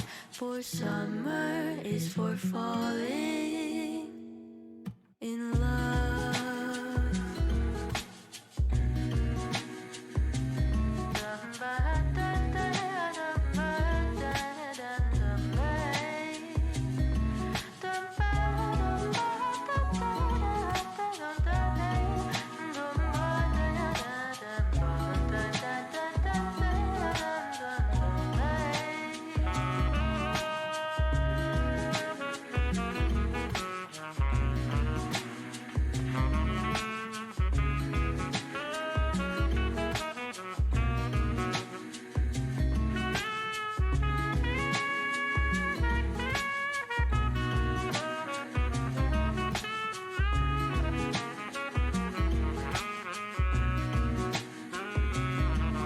This lightness of being, we both know to be fleeting, like the last breath of a sunset right before the day is dead. But maybe the heat of today could keep even winter away.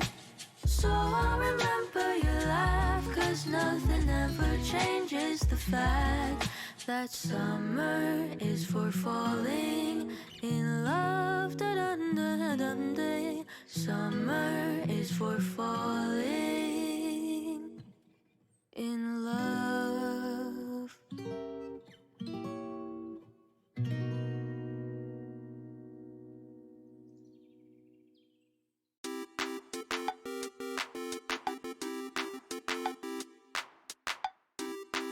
Go. Okay. We're back. We're back.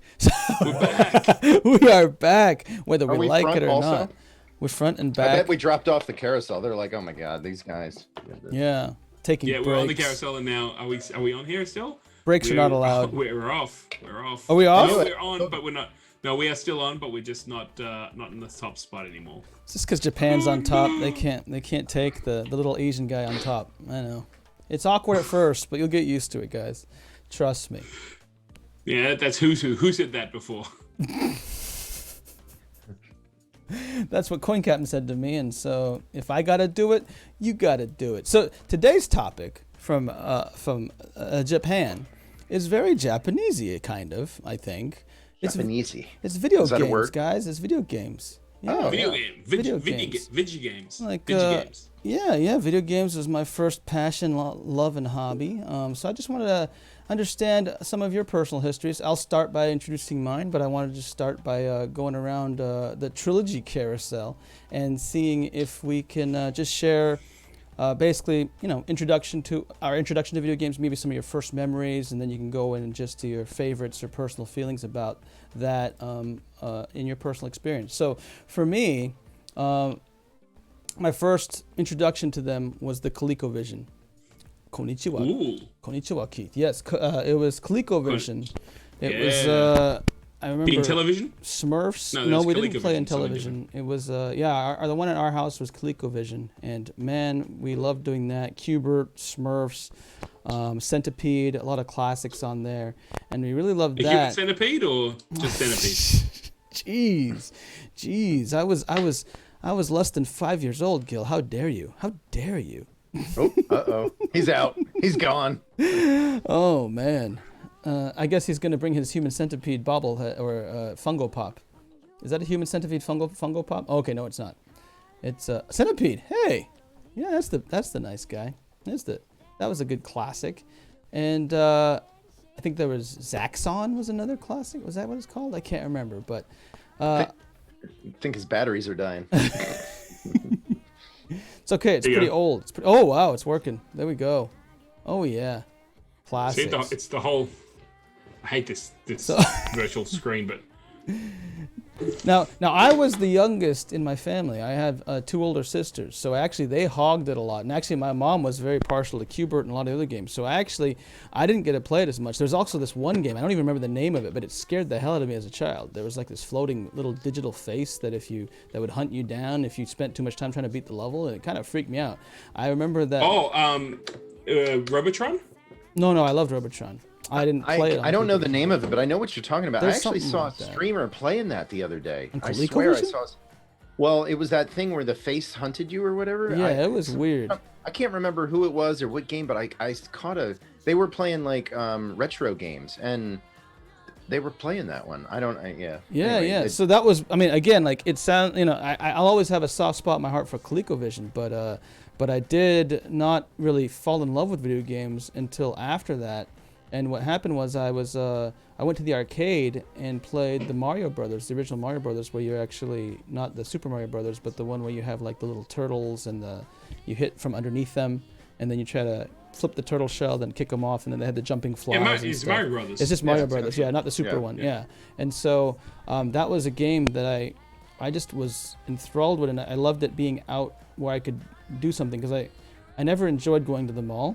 I was raised with 2 sisters and my mom, and they just went shopping, and I didn't have anything to do. But then I fell in love with arcade games, and so I started playing that. It helped that Star Wars was one of the games that I loved playing as well, where you could actually just do it was all the green lines, that game where you just fly trench around. Run, it's the vector line. The trench run, the vector lines.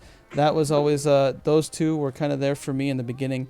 And then the NES was bought for our house, and then it just all came together where I didn't have to go to the mall, and I finally my sisters were old enough to go to school, and they didn't have time to play games. They were too busy getting into school drama, and baby, it was me and the NES all day, all the time. I played the crap and did speed runs out of Super Mario Brothers. Yeah, that probably explains the life of every kid in the 80s, right? Yeah.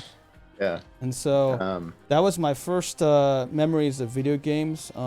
Later on, also, like one of my favorite memories is the Super Nintendo, because Super Nintendo is my all-time favorite system ever.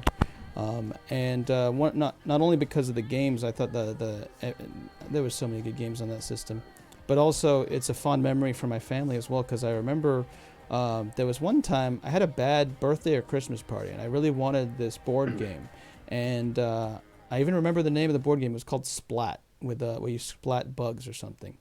And I didn't get it, and I was so sad this one Christmas or birthday. And then my next birthday coming up, my sisters were saying, all right, we're going to get you a very special gift, and we're going to take you to Toys R Us and get you this gift. And they were basically saying, you figured it out. It's Splat. It's the one you really were sad about. And then I was waiting in the car for the board game, and they came with a Super Nintendo that's like $200 at the time. I think. Wow! It was, and then back then, and like Splat, the board game was like $10 or $15, and I was just like blown away that my sisters did that for me, and I was like crying because it meant so much to me. So.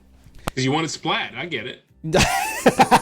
I was like, screw this, let's sell it and get 20 copies of Splat. Yeah, hell yeah, man. But yeah, I played the Super Mario on Super Nintendo. I played Link to the Past, and good God, those I will always forever that. And then one of my first jobs, I was very blessed. My first job in high school, I worked at Nintendo of America, because I lived in near Redmond, where they're based, near Seattle. It's really close to Seattle. So I worked there for 4 years. You get every. Doing what?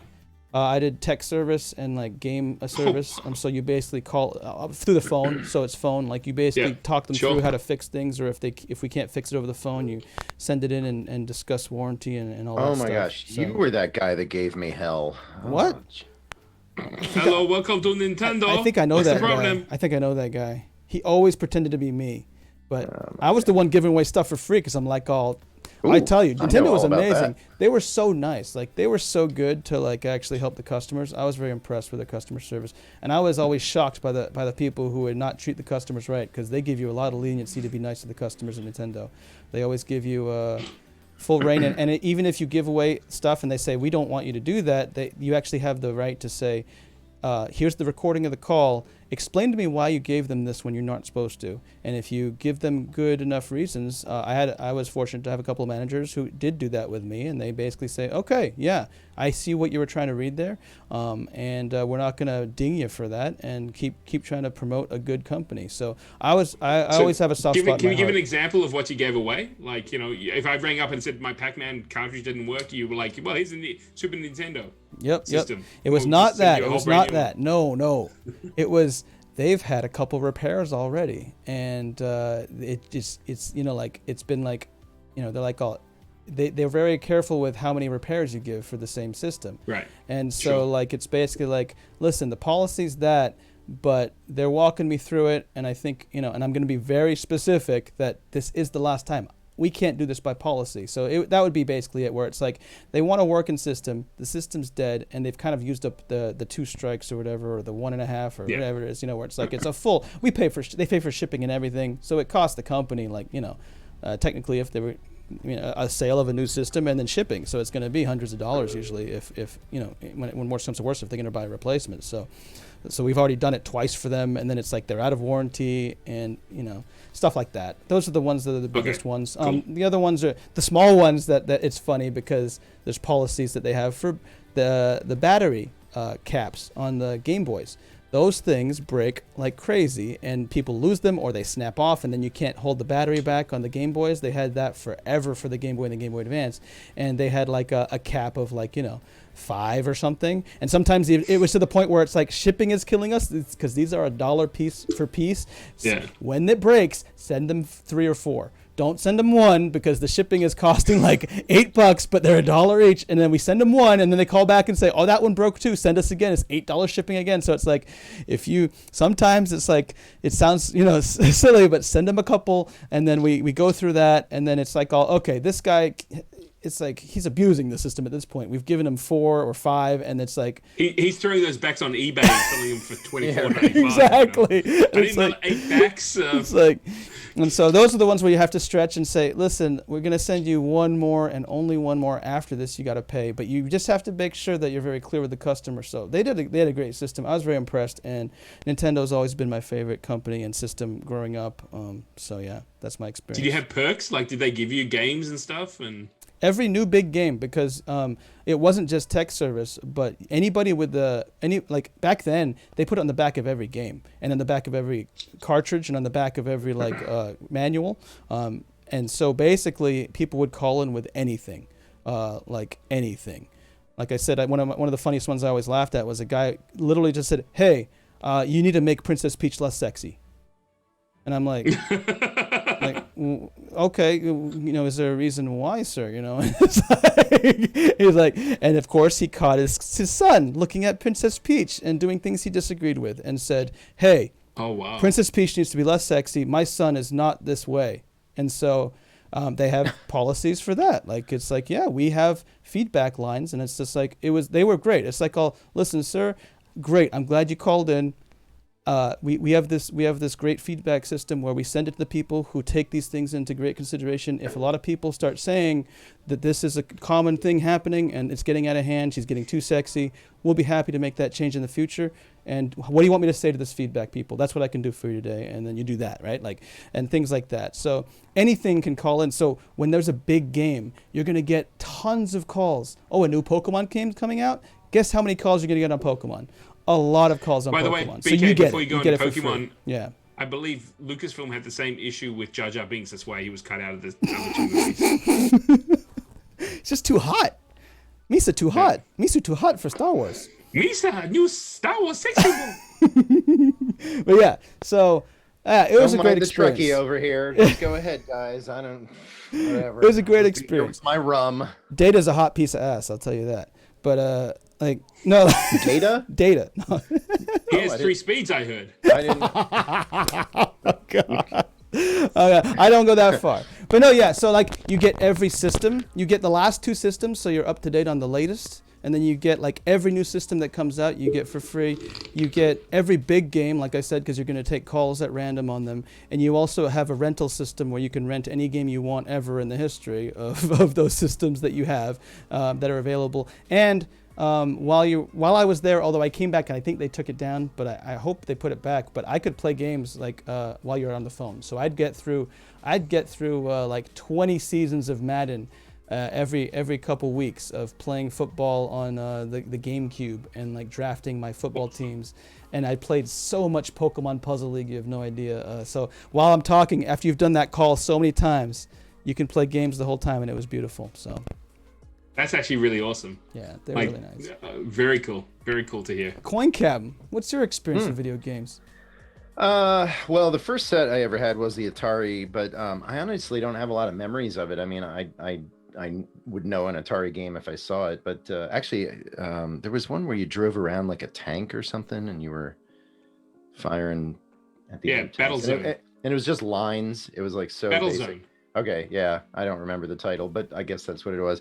That's like one of the only Atari games I really remember. But my real gaming time was spent on the NES. The Legend of Zelda, oh my gosh, I played I remember my dad, telling me, oh, I mean, these probably weren't his exact words, but it was you're something. Not going to be a lawyer or a no, he's like, you're not playing Zelda. He's like, well, yeah, what are you doing? You let your mother down. You're not going to amount to anything in life if all you're going to do is sit there and play video games. And that's why I'm not hard on my kids, because look how well I turned out. And so I'm like, yeah, let them play the games. They'll be fine. Yeah, I played a lot of Legend of Zelda. I played Mario, of course. I played Mike Tyson's Punch-Out. I played a lot of that. Mike Tyson. Hey, thank you for the thank you so Jack. much, 777 Jack. Appreciate it. Wow. Whoa. Thank you so much, Jack. The pelican. You gave a pelican. Yeah, where are they? It's flying. Get those pelicans. Thank you, 777 Jack. You're awesome. Oh, I loved Mike Tyson's Punch-Out, man.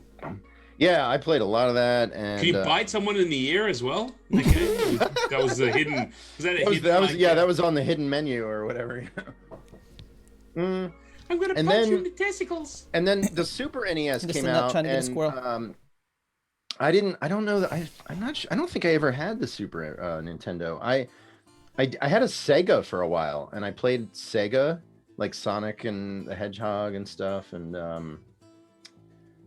then I don't know. I kind of got out of games for a while, and then after college, I got into World of Warcraft pretty heavy, actually, and it was actually a little bit of a rough period in my life. I had just started working for the airlines, and because I was new, everything is based on seniority. So I got the late night shifts, till 1 o'clock in the morning.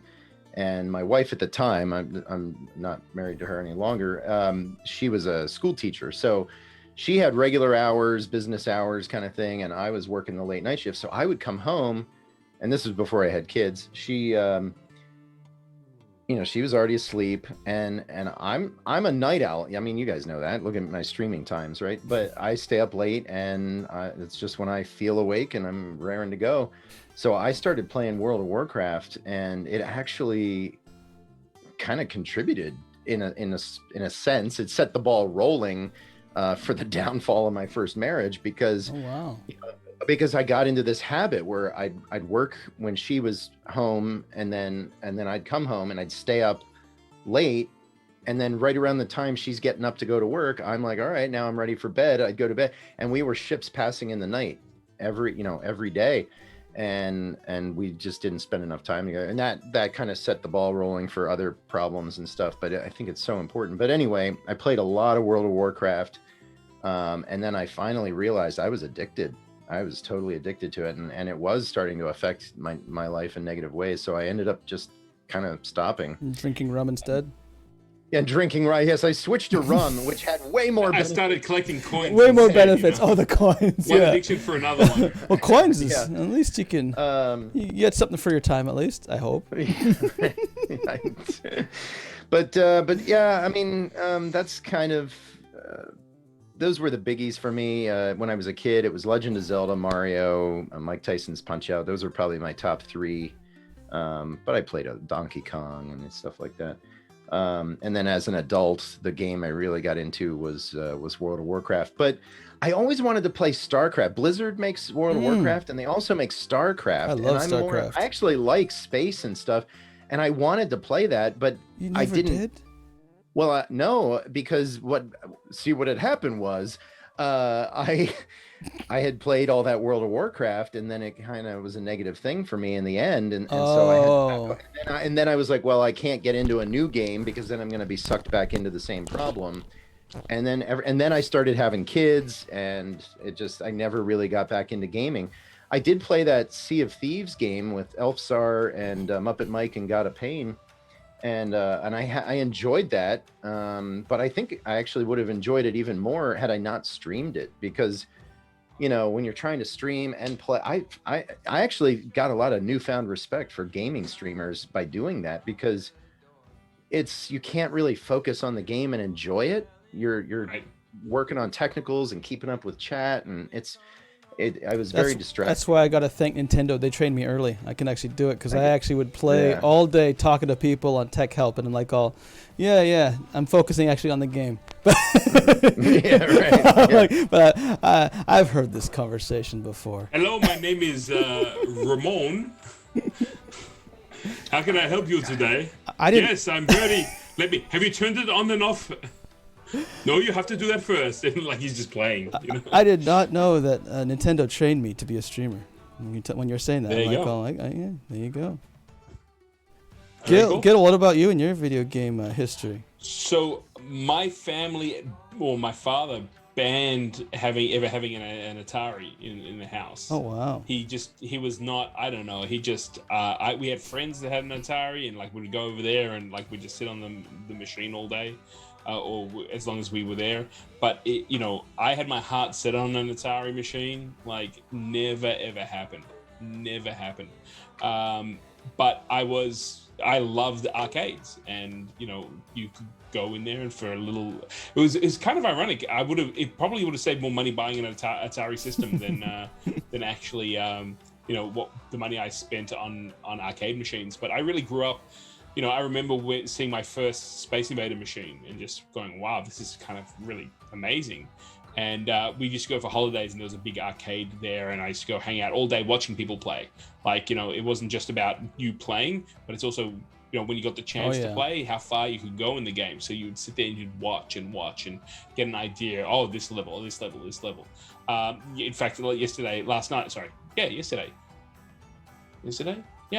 yesterday's stream, we were talking about a arcade game called Dragon's Lair, which I think was a shift in how games were. It was really the first game that led to multimedia. The idea, it was an animated game, but it was all about pattern recognition to be able to get through those games. So I never had a console system until I left home, and it was actually a Nintendo 64 that I got. I played at other people's houses and stuff like that. But yeah, I never had, I never got a Christmas where I opened it up and it was like a NES or an Atari or I also had this kind of really weird habit of borrowing people's old systems. So they're old ColecoVisions or Intellivisions or anything like that. I like borrow them and then just play them ad nauseum and give them back. But I'm talking about being late teens now. Or what I used to do, now I think of it, was when I was at university, at the end of the year, the minute I finished all my finals, I would go to a video store and hire a console. And I would play it, like hire it for 3 days and just play it day and night for 3 days and then give it back. And I was like, it scratched my itch. So I remember doing that with, before I got the Nintendo 64, doing that with when they were first released. So, I mean, I got it down the track about 5-6 years after it had finished, but playing GoldenEye and like 3 o'clock in the morning, just trying to get through the game. And I remember my father came down. He's a funny guy. We talk a lot about him today. And I remember he sat there for 3 minutes at night, watched the game, and goes, "There's no positive value in this game." Just got up and left. And I was just like, "What? You don't understand?" Like, and it was the level where you got the 2 machine guns too. So I was just ripping through people. So that was from a home perspective, that's what was going on. I mean, right now I was again gifted a Xbox 360, which I sometimes play on stream, where I'll go into like Far Cry 4 and play the arena, which is just people. They throw so many people at you. If there's one skill that I learned out of that game is never stop, right? Just never stop, even in life. You might go, "Oh shit, I failed. I'll just stop now." Well, no, you just keep going, because everything can change literally in a heartbeat. So I enjoy watching that. I'll put some music on, and everyone watches me, and kind of like TTS, where it'll be talking, and it's just like crazy. But I loved arcade machines so much so that about 7 years ago, a friend of mine who was an independent video game creator, so he would make all this kind of shareware or freeware stuff, he created a game that he was going to market.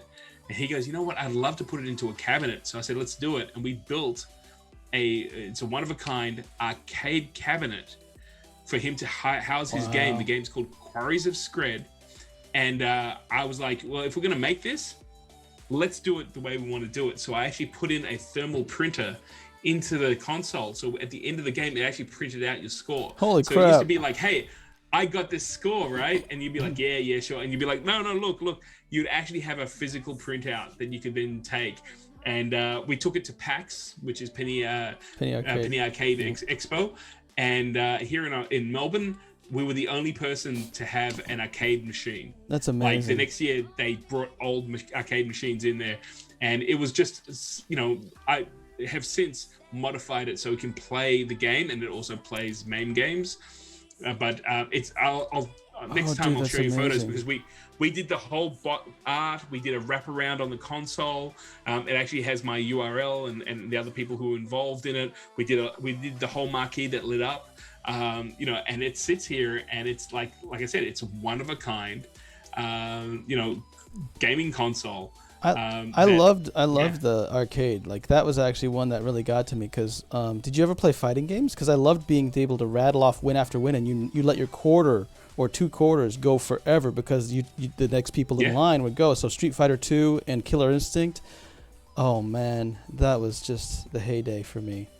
Did you ever play those? I had friends who used to play Street Fighter, I think, but they play themselves, and what they would do is like we don't have quarters, we have 20 cents, and then we have 5 cent pieces. Oh, wow. So it was 20 cents a game, or then it was 40 cents a game, and there was $1 a game. And what you do is you'd split a $1 game, and then you beat each other up, and then you make sure that the last one you were right at the same level, and it would just go into overtime. So you just fight for the first 2 rounds, first round, and then the second round you let the other guy win, and then and for hours you'd sit on that machine, and it cost you $1. Very economical. I remember even going, one time in Australia, if you want to drive, it's 18 and above, it's not 16. So you have to wait until you're out of school here to actually get a driver's license. And I remember, I used to go meet my friends at a 7-Eleven that had a few video games, and we would play them till 2, 3, 4 in the morning. And of course, we became friends with the guy, and he's all like, "Yeah, go get a Slurpee, it's not a problem." And they'd be feeding us Slurpees out of mugs, so because they only charged the cups, and it was all and we'd be sitting there just drinking, and we turned it into our own arcade.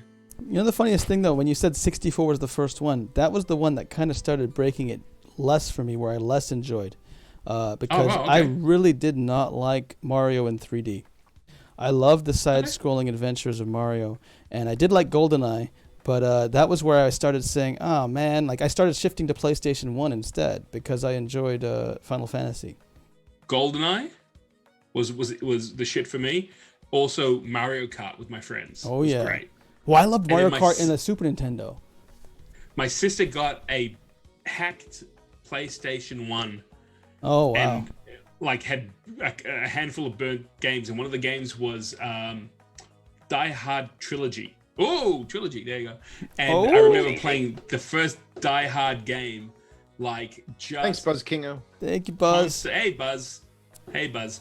Constantly just playing it over and over and over again. And again, that was the cycles where, you know, I just finished the year and it was just such an emotional drain, let's say being at university, especially as a filmmaker, just putting your heart and soul. The very first film I ever made, I shot in an arcade. So that's how, like, my narrative was a futuristic arcade, and we played games and we built our own consoles where instead of a screen, people would put their face into like a area and interface with the game directly. Video games were very much a narrative that I really loved, and I just remember, like, I never had a console until someone gave me a Nintendo 64, and then the other one was Rogue Squadron, Star Wars Rogue Squadron.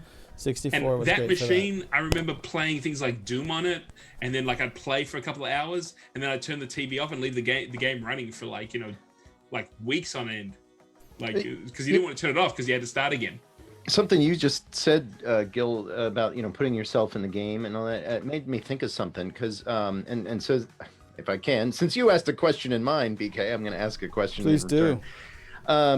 My kids, my sons actually, they just got themselves, they saved up their money, birthday money, Christmas money, and they stole silver. They did. I was like, where's all my silver going? Oh, it's in my kids' video games. No, they bought themselves a one of those Oculus VRs. Yeah, VR headsets. Yeah. And they love that thing. They are playing the crap out of that. And I'm wondering, because when I was younger, VR was talked about, but it wasn't really perfected. And I'm feeling like, now technology is really starting to catch up to the point where VR actually is going to be what it was, thought to be, or what it's, where we thought it's going to go. It'll be augmented reality. Is that the future of gaming? I mean, I that's one thing I've been looking for. I don't see a lot of streamers doing VR gaming. Is that because it's hard to translate that onto a streaming platform, or is it because it's not popular yet? I don't know if either of you guys have thoughts on the whole VR thing, but my kids are like all about it.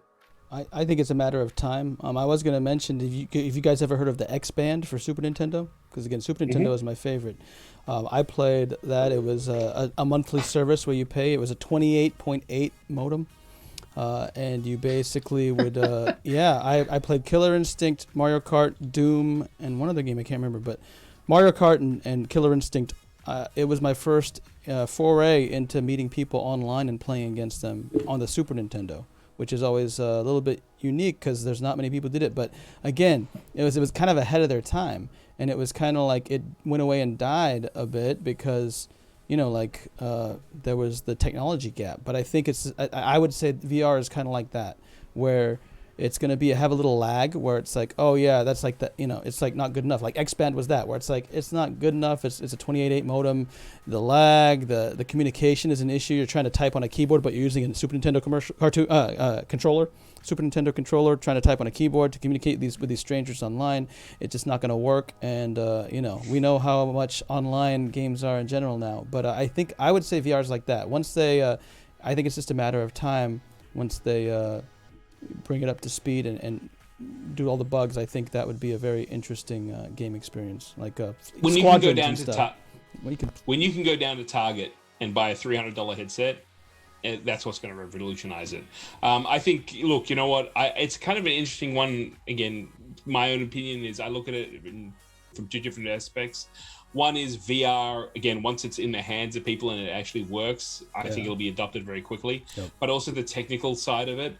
I remember being in the very early 90s, I worked for a company called the Virtual Reality Center of Australia. And they had a thing called a Virtuosity machine, which was basically an Amiga 500 that was spitting out a game called Dactyl's Nightmare. And it was just like these really cheap fractals, right? And I got so good at playing that game that that people would challenge you. Like you have two machines and they would challenge you, and I'd be in there for like hours. And in fact, at one point, the guys who were running the machine said, okay, we're gonna mess with Gil. What we're gonna do is you had on the keyboard these shortcuts, and one of the things you could do is when you turn left in the game, you turn left. Well, they reversed it all, so they made me play it where I turned left, and in the game I turned right. But what I didn't realize, and what no one realized at the time, was that you spend enough time in it, you know, the human brain can adapt very, very quickly. So I was playing against some people, and they turned it, and I was still in there for about 10 minutes. And of course, take the helmet off, and I take my first step, and there's a wall to my left. And my brain goes, okay, we're going to turn right. And I, without even thinking, turned left and slammed and broke my nose. Oh my God. Oh my God. And one of the guys who saw it said you could see like chunks of kind of, you could see everything just shattered. Because I like, as far as I was concerned, I was moving like what? So I ended up getting rushed to the hospital. I ended up having to because I had broken it so badly, they were like, we're not going to give you a local, we're going to give you a general. And what was interesting was I woke up, my brain had reset itself. And at that point, like the boss was like, you never do this again. Like you never do this again. Like I was good about it. I actually chipped a tooth, like a part of my tooth went flying out. They were really cool about it. They picked up all the bills, but they were like, we get it. The problem is you know, most people won't do it. You know, Gil kind of adapted.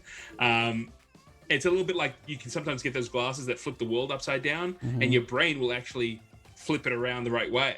And then you take the glasses off, and you've got to wait until your brain goes and does that again. Like on flight stick games, you know, up is down and down, you know, like that. Absolutely. Like That's literally what happened. Yep. I have a very good friend of mine who I worked with there, and we're still good friends. And he's like, do you remember that time we flipped it? I'm like, yeah, you can still feel it right here. I got a really small nose because of it. But what's been interesting is back in that day, you could stay in those machines because the information, the graphics was so low res that it caused no eye strain.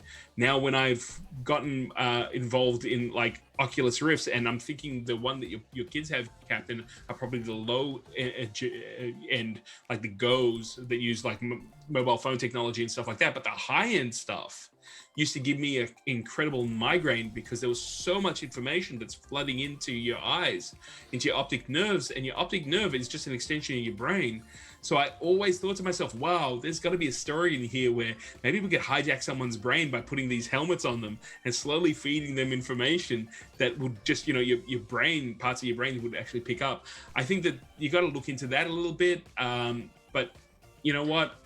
For me personally, I like the distance, but from an entertainment perspective, you're going to go from passive, so I'm watching a movie, watching what's going on, to an interactive where I am the star. It'll be Total Recall. It'll be I'm in the middle, and they're going to be like, really? You really think this is real? Well, it's not really real. You're really in a Red Dwarf has a lot of episodes of this. Yeah, for sure.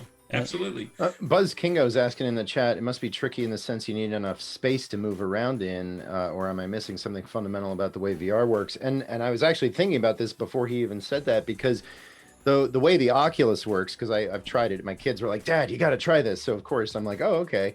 And so you actually have a little remote, and you mark out the boundary in your room. So you clear out your room, and you mark a boundary, and then the VR will warn you you are actually walking around as much space as you give it.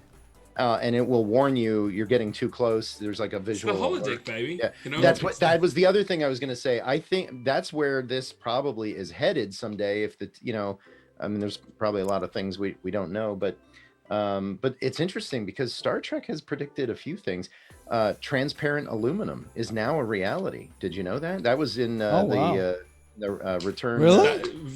Star Trek 4, yeah. Yeah, Star Trek 4. When they went to find the whales, they had the glass. He taught them how to make. That's actually been made now. Computer. But how quaint. I think that's the ultimate expression of VR is when it's like the holodeck. Well, go ahead. Yeah. And so it's making me think: are we going to end up having rooms in our houses that are cleared out? You know, I mean, 100 years into the future, are there going to be holodecks in our houses because that's the norm now? Like everybody's going to get, help their depression by going into the holodeck or something. I think it's space, people right? Doing that already. There are already rooms set up like that. I mean, I worked for a number of maker spaces which had this technology.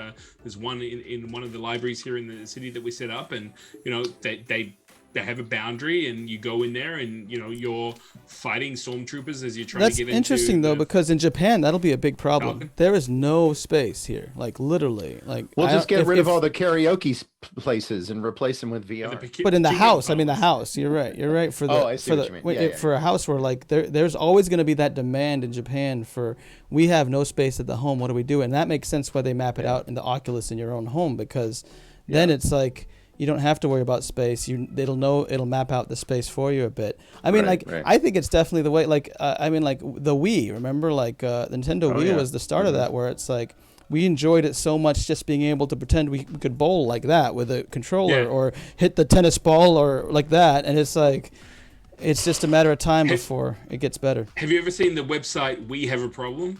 No. It was when breaking the everything bands break and people would take the controller and throw it into their flat screen TVs. You don't think I've taken many calls of that, Gil? You don't think I took extensive training on the Nintendo Wii? I have. Oh, I have. Yes. What are we gonna do, guys? Nintendo, you owe me a big flat screen TV. Yep. I just. And BK's like, sure, I'll send that right out to you. No. We can't replace the TV. But you were the one demanding that, Coin? Controller. That was me screaming at you, Coin. How dare you? Yeah, right. Demanding a big screen TV just for your goofiness. How dare you? How dare you? Read the instruction manual. Oh, Elf did have a question for you, Gil. It was Quest 2, I think. What do you think of the Quest 2? I think I haven't used one. I found the Oculus Rifts, the high-end Oculus Rifts, to be really like they. But the HVC Vibe, I found like they never caused me problems. There was, I think you'd like this. There was a game on their Coin Captain called Space Pirate, which I became very addicted to. Which was, you were on the top of a futuristic building, and all these kind of aliens turned up, and you had like your control, which was a gun, and you could change what was going on. And I remember. Towards the end of my work in this certain place, there was a subordinate who I think just didn't like me for whatever reason. That's fair enough. And he would get on there before I came on. It's okay. You know what? It's all good. And he would I love you too, man. I would get there. Oh my! I'm on top. I can say it. It's all good. Oh my! Oh my! Oh my! There you go. But he would have come in and he would knock my score down. Like he would just sit there. He would come in like an hour earlier and play the game so that all the name was his. And I used to just piss him off. But I'd go in there and like 5 minutes before my shift, and I would just clean the board of 10 spots, and you could just see him just fume. And I was just like, dude, ego. It's not a problem. That's awesome. Like, am I the only one here who hasn't played VR? Like, you both have done it? Is that what I'm hearing? I've played VR, yeah. Thanks to my kids getting that Oculus, yeah. Mm-hmm. Yeah. I haven't. I actually have, yes, quite a bit. Wow. I feel left out, man. But I refuse to have a VR system in the house, just like my father, because I would end up in it way too much. Right? Yeah, yeah.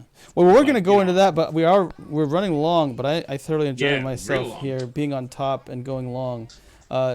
Any last words before we... What? It's true. Enjoying yourself and being long. Got it. Okay. Yeah, I enjoyed it. Go on.